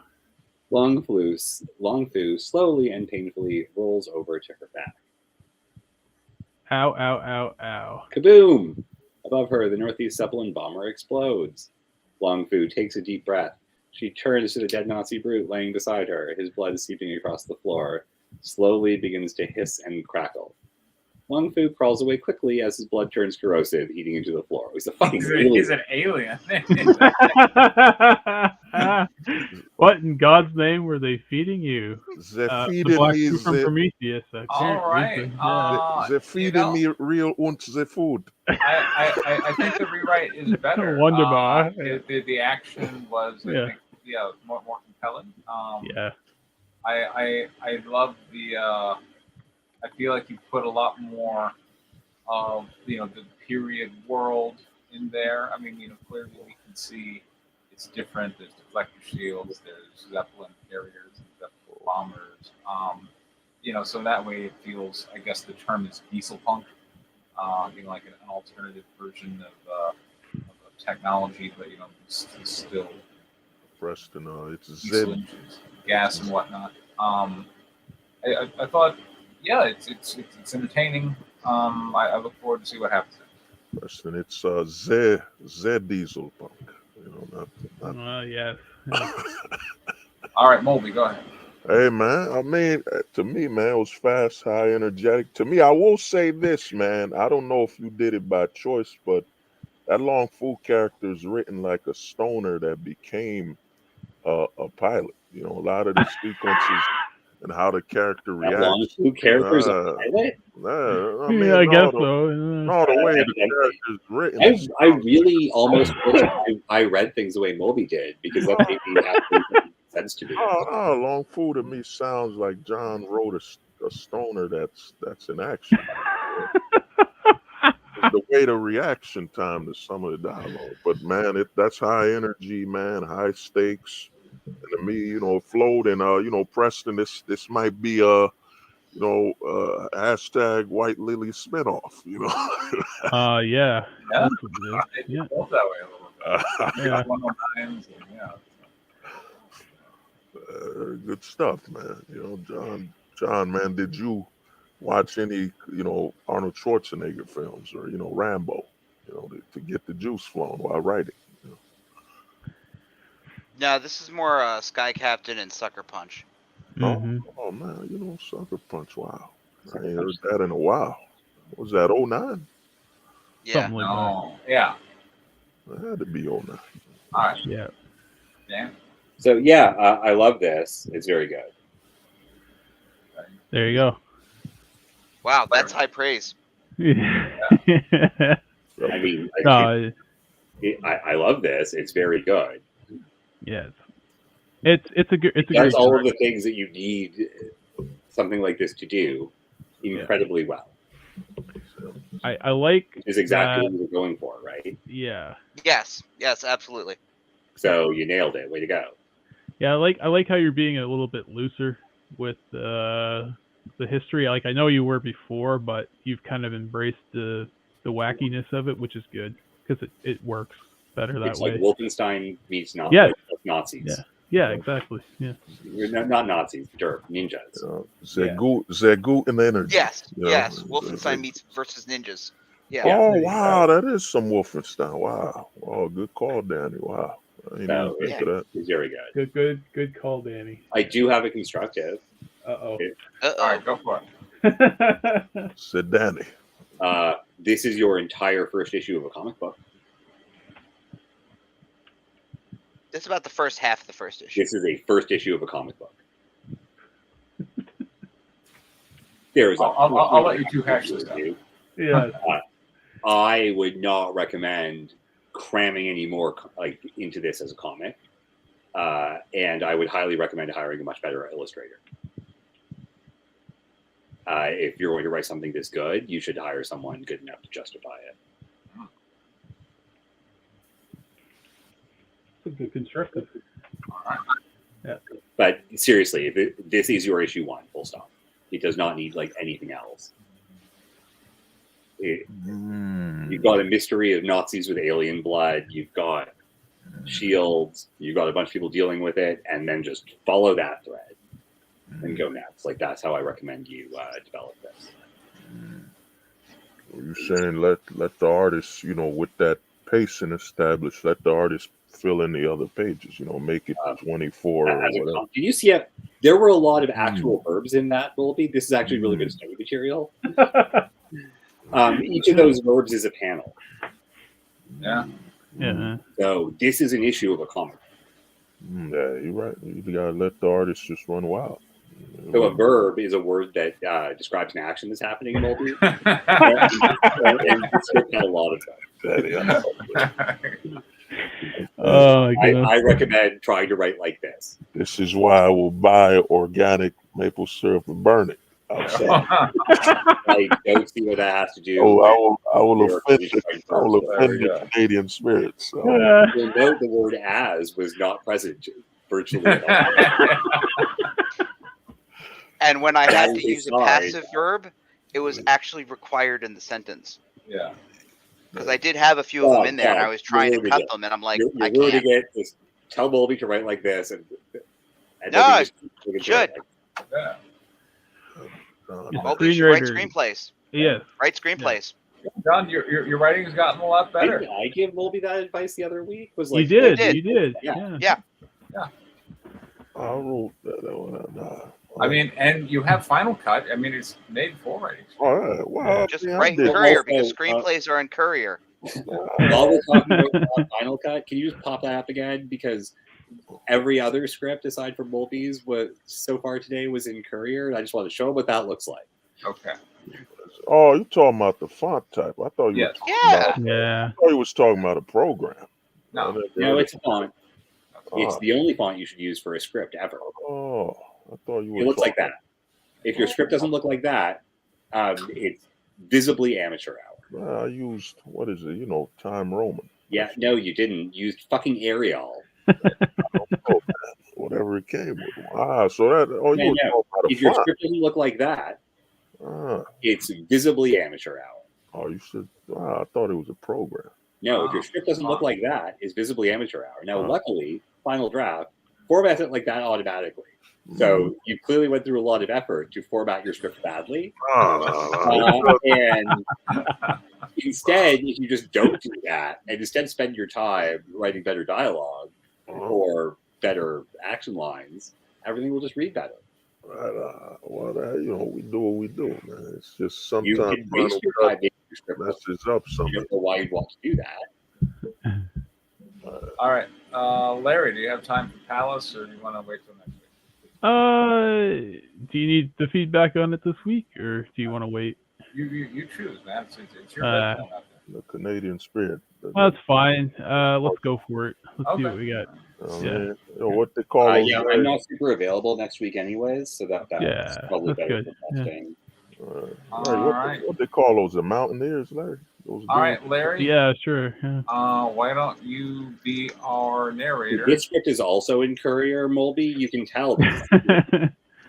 Sir, that's Switch minds over to you know Courier, what you're doing. You're a fontist. You're discriminating on fonts. Yeah, I am, because it's a clear sign that your shit's amateur hour, Molby. And John, you can be Samantha. Wow. All right, Larry. Okay, let's go. All right. All All right. Do you want me So to we the have narration? Palace. No, Larry's doing it. Okay, cool. Wait, Palace issue 4. All right, page 1. Samantha kneels over the avatar of Viviax as she prays for guidance. She kneels before it. Yes. You said over. Oh, sorry. Hold on a second. What location are we in? Because didn't the last one end with a fight scene in an altar of not Viviax? Yes. Okay. So is this a new location, or is it now an altar of Viviax? No, this is back at the Alluvian. Okay. This is the altar of Viviax that Samantha prays to. Oh, sorry, Samantha. Yes, Samantha, you're yes. right. Samantha. Okay. I'm no longer confused. Thank you. And who's voicing Samantha? Great John. Viviax, I come to you in the queendom's hour of need. Panel 2. While Thora retains her form-fitting black leather armor, her hair appears in thick dreads, whose independent movement suggests snakes. The bronze amulet of her matron glows red as its powers Thora's enlarged form. Though she still appears human, she towers over Nestor, standing beside her, as she speaks to a gathering of 14 male warriors composed of 3 distinct subgroups. 8 local Alluvian men constitute the majority and feature fair complexion, wear chain shirts over their clothes, and keep their swords in scabbards hanging from their hips. 4 Northmen possess similar physical characteristics, but adorn themselves in furs. They carry war axes and circular shields reminiscent of Vikings. 2 mercenaries wear pointed helmets of the Persian something dynasty. Dark beards complement their swarthy appearance. They wear leather armor and rest their hands on the hilts of their sheathed scimitars. Gretchen and Bobby stand apart watching for trouble. Though your gift of vision and augury I have seen Thora gain the confidence of the ignorant savages who would seek to reestablish the patriarchy. I stand before you, no longer Queen Erika's governess, but your instrument of revenge against your oppressors. I should do that in the Bane voice. Page 2, panel 1. Iskander flees from the fire he set by dousing the Alluvian pillory in oil. The spirit of rebellion hangs in the air. Panel 2. Titus, or Titus, however you want to pronounce it. Yeah. Titties? Come on. Titus, whatever. Yeah. Titius. It could be right. All right. Titus. I am biggest Titius. A Druilian dwarf stands before Queen is Arita? Yeah. Okay. I'm sorry, yes, it should be Arita. Oh, okay. Queen Erica's royal court. He wears a white silk toga with a streak of purple. A diamond gleams from his gold pinky ring. Queen Arica and Samantha sit and receive the disappointing news. Sir Edmund rolls his eyes as he mutters. I'll draw attention to the second misspelling of Arica. And that's Yeah, I know. Yeah, It's weird, yeah. Your spell check is going nuts, It is, man. yeah. Alluvia has lost prestige to her allies. Let me get the titties. Get your titties out, Molby. Bandits captured a shipment of silk bond for Drolier in your territory. Consequently, by the united decree of both councils, all royalty payments to Olivia are hereby suspended. The Queen might want to consider placing more men on patrol duty. No. I take it then. Panel 3. Rachel, issue 1, page 1, sits in her manor house at Thoughthold, digesting the unhappy news that Governor Acacia delivers. Yeah. Our noble ladies begin to question their allegiance to the Queen. Whoever wants to do a copy. Well, Queen Olivia demands you to dispatch 20 armed warriors with horses to Port Victoria, including 2 Libras of diamond dust with the detachment. My warriors stand ready to defend the queendom, but I have already met all obligations, or all tax obligations for this season. Queen Arica has spoken. Yeah, murder that bitch. Let's go. Exactly. Page 3, panel 1, on her knees. Oh yeah. Samantha pleads to the stone statue of Viviax. I beseech you, O Great One, for guidance in these troubling times. Am I to walk the path of loyalty or treachery? I await your wisdom. Panel 2, standing, a troubled Samantha pours water in the red coals in the... Yeah, it should be on the red coals in the brazier. Oh, okay, before the altar. You got it. Yeah. Sound effect. Yes. Anyway, panel 2. that was a Canadian sound. Yeah, there we go, yeah. Panel 3, Samantha questions Governess Tabitha, who guards the closed door to the Queen's chambers. Has Her Highness arisen yet? No, priestess. The Queen remains in chambers.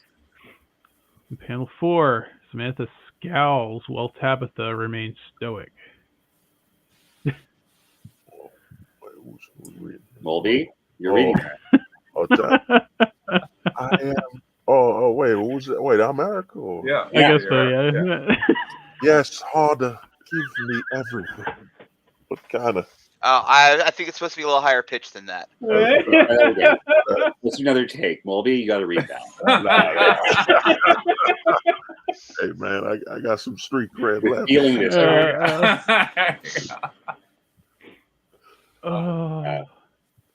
Tabitha. Okay, fine. I am to allow no one to disturb her.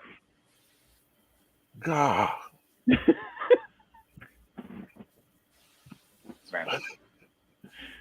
Oh, I see.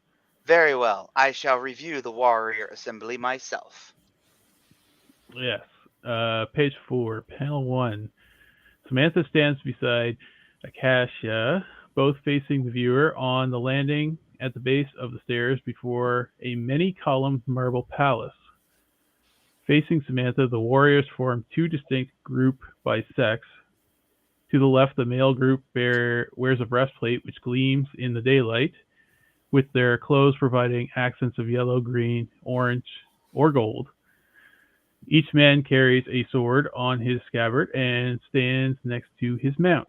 To the right, the magically enhanced women tower over the men standing next to their mount with their swords in their scabbards.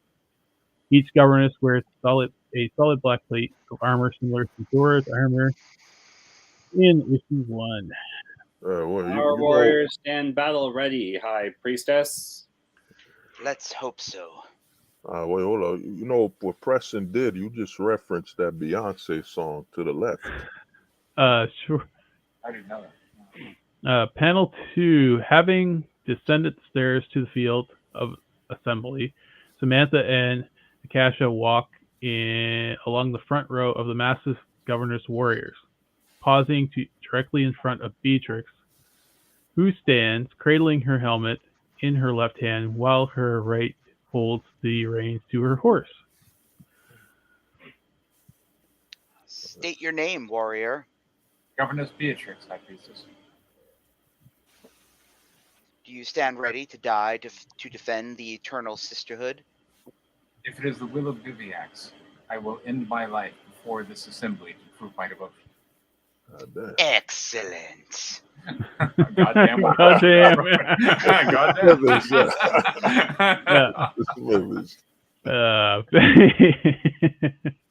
Page 5, panel 1. Samantha walks along the line of the warrior women towards the male segregated areas, eyeing Sir Dudley, a late 20s with black hair. I will be Dudley. And your name, young man? Sir Dudley, High Priestess. Do you stand ready to die for a queendom devoted to upholding women as being your rightful superior? I shall do as the Queen orders. Well, Panel- considering he sounds gay, yeah, sure. I think that's just Mulvey's voice. Yeah. Hey, Uh, I am. I'm just knocking Mulvey, that's all. Panel 2, rolling her eyes, Samantha turns to Akasha. Typical. Panel 3, later in the Stamp. throne room, Samantha sits in her usual spot to the left of the queen, with Sir Edmund seated to her right. Your troops stand ready, but lack leadership. Did you see any among their ranks ready to take command? Leave that to me, Your Highness. As reigning tournament champion, I am the natural choice to lead them against whatever rabble Thor has assembled. Quiet right, Sir Edmund. Yeah, panel 4, Samantha cannot contain her rage. Surely you are not going to put a man in charge of the Queen's army. Oh, sexist. She's got a point. Page 6, panel 1. Edmund stands and raises a calming hand to settle Samantha's Oh, that baby powder. histrionics. Histrionics. Sure. It's the same root as hysteria. Yeah. Yeah. It is, because that's, I think, the Greek name for the womb. Yeah. Yeah, that makes sense. Oh. Who's that? Yeah. Oh. Oh no, me. Yeah. Relax, priestess. I've beaten Thora in the tournament, and I can beat her in the field. You need an experienced man to bring you victory. After Thor's defeat, you can install whatever pretty face you want in front of your army. Oh. And the rebellious streak we've been seeing lately in our citizen submissives? Edmund, panel 2. Edmund bends down to come face to face with Samantha, who remains seated as he places his hand on her shoulder. A strong hand will set things right in no time. You'll see. Panel 3. Edmund towers over Erica. Lip smack. Thank Baby you powder. for the crit, Juan. Edmund towers over Erica and Samantha, who remain seated on their throne. By your leave, Your Highness. Absolutely. In panel 4, Erica admires Edmund's backside as he passes by Akasha, guarding the door as he exits the throne room to take care of business. Yeah, I'm Yeah, Mulvey you'll note that influence. sentence I'm was Mulvey fine. influence. Because the word as was in there a whole bunch. It was, yeah. Talking to the artists, man. The readers will never read that. Get the as Yeah. out of your art description. Seated beside Erica, Samantha harbors dark thought. I have received your guidance, my goddess. Treachery it shall be. Yay. Page 7. Panel 1. Edmund stands with Dudley, Tabitha, and Beatrix. The men wear padded gambeson armor emblazoned with the royal seal of Alluvia. The women appear normal size, wearing their form-fitting black leather governess armor. Lawsuit by Marvel coming, Gamma. You know. A man ordering the governess legion. This is unprecedented. Oh, yeah, I'm also at. Am I? I'll just have it. A man ordering the governess legion. Sure. This is unprecedented. Not just any man, Tabitha. I'm a tournament champion who's repeatedly observed Thora and bested her in combat. I, for one, welcome the change. A lot of change. My faith is tested, but my loyalty to the Queen shall not waver. Panel 2, Edmund lectures the group. Dudley smiles while the ladies frown.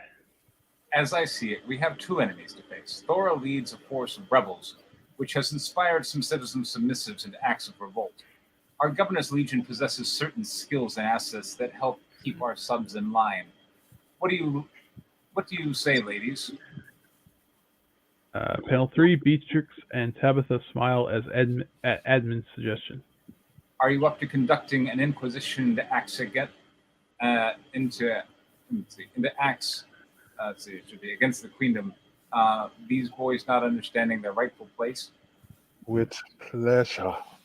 Excellent. Meanwhile, Before we move on, waiver in the dialogue on panel right there. 1 is there's an extra I in there. Huh? Oh, okay. Waiver without an I is like a flag. Oh, right, yeah. Waiver with an I is like a legal document. Yeah. Yeah, the paper. Been writing too much. Yeah, it's too much. I'm mostly mentioning it so it gets edited out before anyone forgets. Yeah. But that way, because it's an I, which is a really easy letter to miss in editing, For sure, we yeah. don't miss it, and then no one gets embarrassed.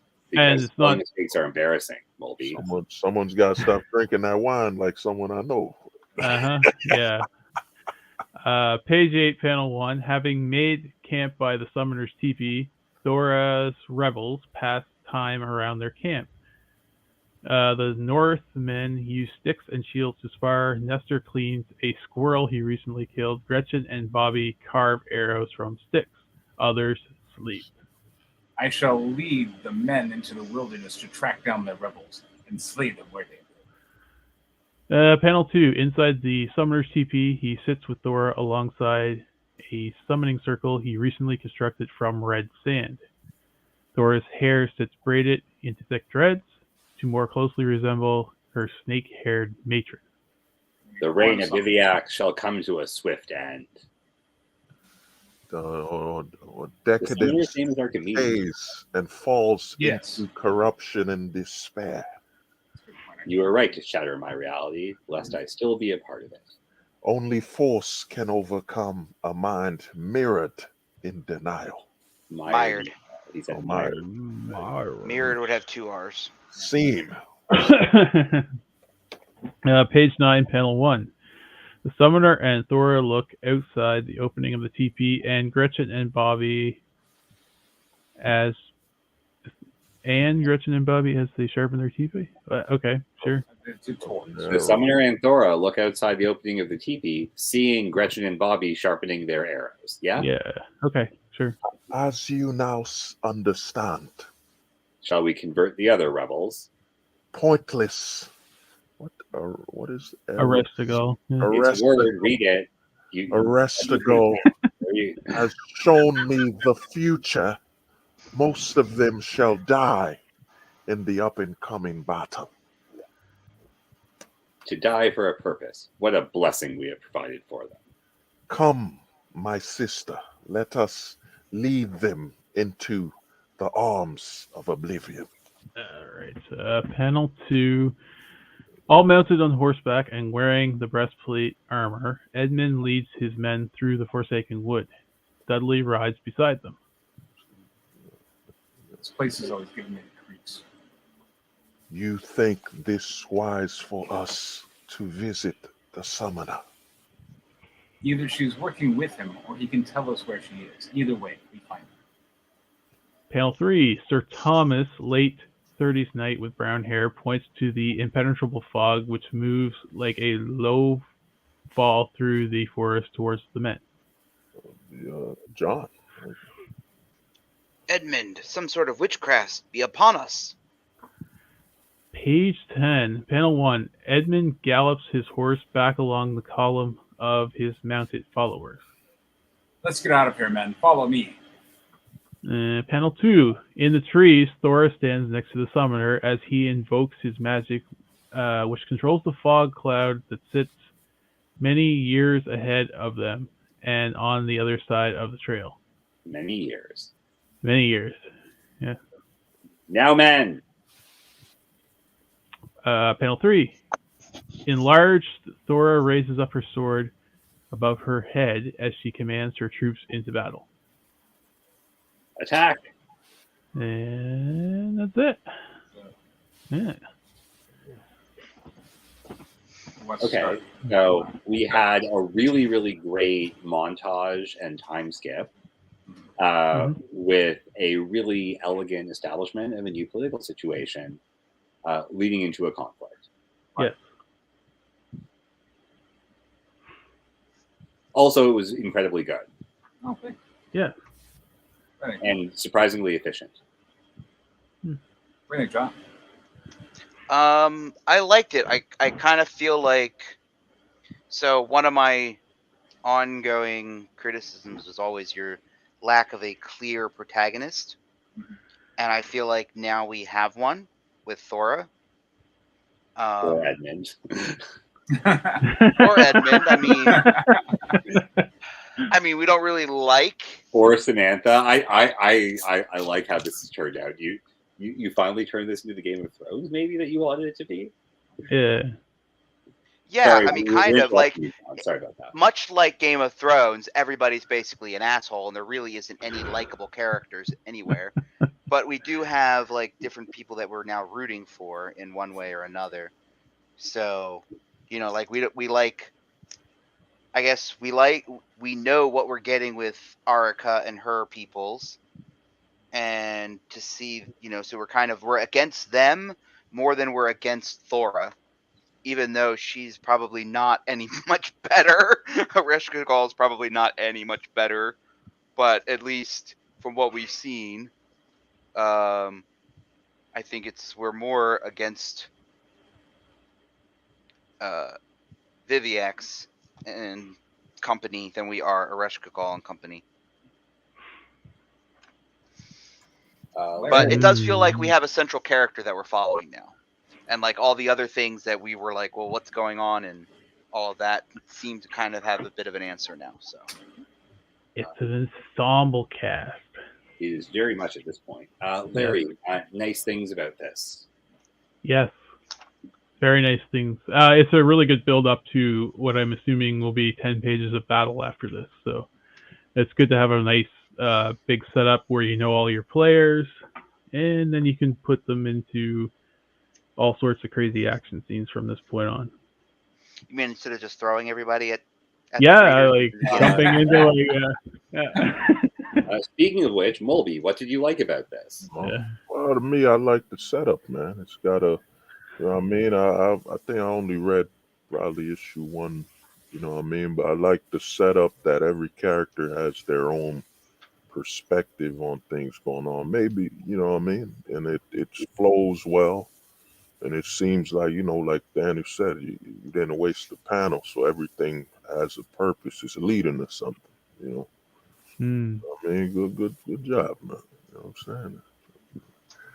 Just Okay, don't drink some wine. Moving on to constructive criticisms, I have 2, both of which are, one of which is minor and one of which is prefaced by a question. The minor one is, although the reduced panel count per page facilitates a lot of the dialogue, there were a couple pages that seem like they're in danger of being dense. Now, luckily, you have a perfectly good editor who can help fix that. But there may still need to be some rewrites or a few minor cuts. The other is sort of a question, which is, how many issues do you want to finish this story arc in? 5. I can't see this happening meaningfully in fewer than 7 with the way you just set this up. This is a very good mini arc. 5 is going to be tough. You've added a few more players who have to have something to do later on. So that might be trouble. Although, you're a very good writer, so it's possible you're going to do it in ways I can't think of. Or he's just going to kill them off during this battle. That is one of the ways I did not immediately predict. So yeah, we'll see. I see this like this might have to go a little bit longer because this is half of 4. The other half of 4 is set up, and there's like a whole bunch of turnarounds and reversals, and like then the fucking dwarves show up or like whatever. Gretchen has to have something to do. She's not even in this. Edmund needs to betray everyone like at least twice, and so does Samantha. And you have a lot of moving parts, so that's going to actually like slow down your overall page count. So you need to explain what's going on a little bit more, because you're going to have a bunch of battles or political maneuvering, which just may get complicated enough to either be forced to be lengthy because of the sort of dilation of time that happens in action scenes in comics, or because of like the density of shifting alliances, which require dialogue and reasonably a lot of it because people have to react to that too. So I do see this going perhaps a little bit longer than 5 based on this new setup. But that's it. Like my crit is, when do you want to finish this? You might have written something so good you have to write more. So like Well, I'll write some more. I'll see where it goes. Sean, constructives. His name is John of Locksley. I mean, overall, I thought it was pretty solid.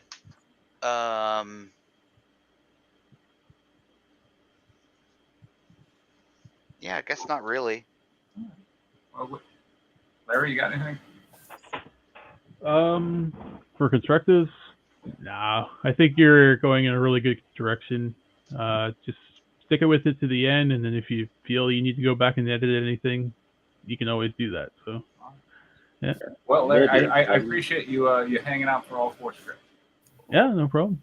Oh, Mulby, do you have any constructives? Sometimes we do long shows. Go Larry, my bad.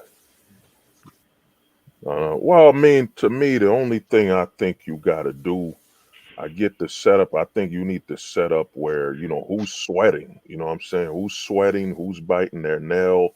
The problem you have is everybody's just calm with what's going on. Even the Dudley guy, you need some visual. You want me to slow it down and show people being nervous? No, not that. You want to introduce people before you just dump them into a little bit of action scene? No, I'm saying about the risk.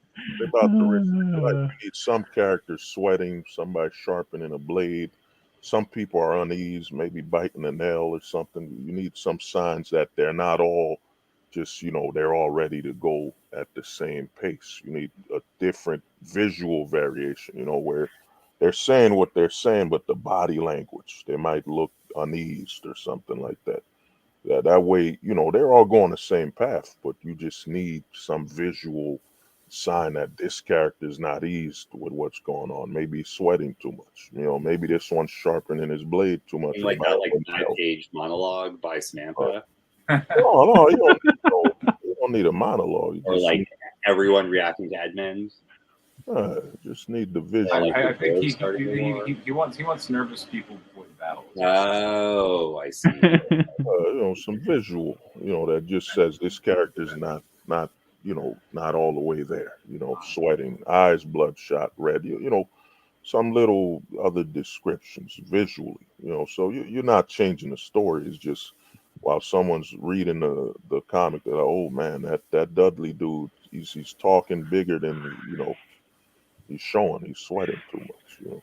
I really think that all is going to depend on how long these people live. Yeah.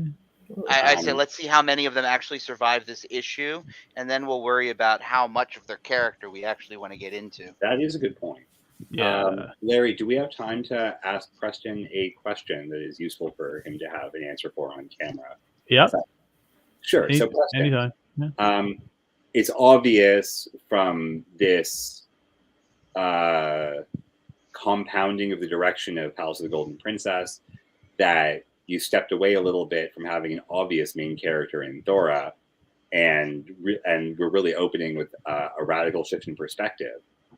Did you mean to really muddy the waters here by having 3 or 4 main characters and their factions being kind of equally powerful and at odds, or It was seems that on like accident? I just look at fantasy stuff. I mean, not only Game of Thrones, but also like Lord of the Rings and stuff. It seems like it it has multiple people in multiple places, and it jumps around a lot. And that's how you tell the story in that kind of genre. I'm not complaining. I just thought it would be cool to ask that, since we spent a lot of time trying to really establish Thora and Gretchen as protagonists. And this seems like a step away from it, albeit not a distasteful one. Well, I was, now that Thora has been, kind of with Alluvia, but now that she's broken away from it, I felt like I had to go and see what the other people were doing, and there wasn't a way to do that from Thora's perspective. So, Well, anyways, I like it. okay. Do we have any more scripts? I guess Preston, No. you have the baton again. No, that's it. We're out of scripts for today, so I'll have some more pages of Palace next week in your notes for all very quickly. So much. And good job, everybody. I think we're all getting better. All right, thanks. And again, Larry, thanks so much for hanging out this whole time.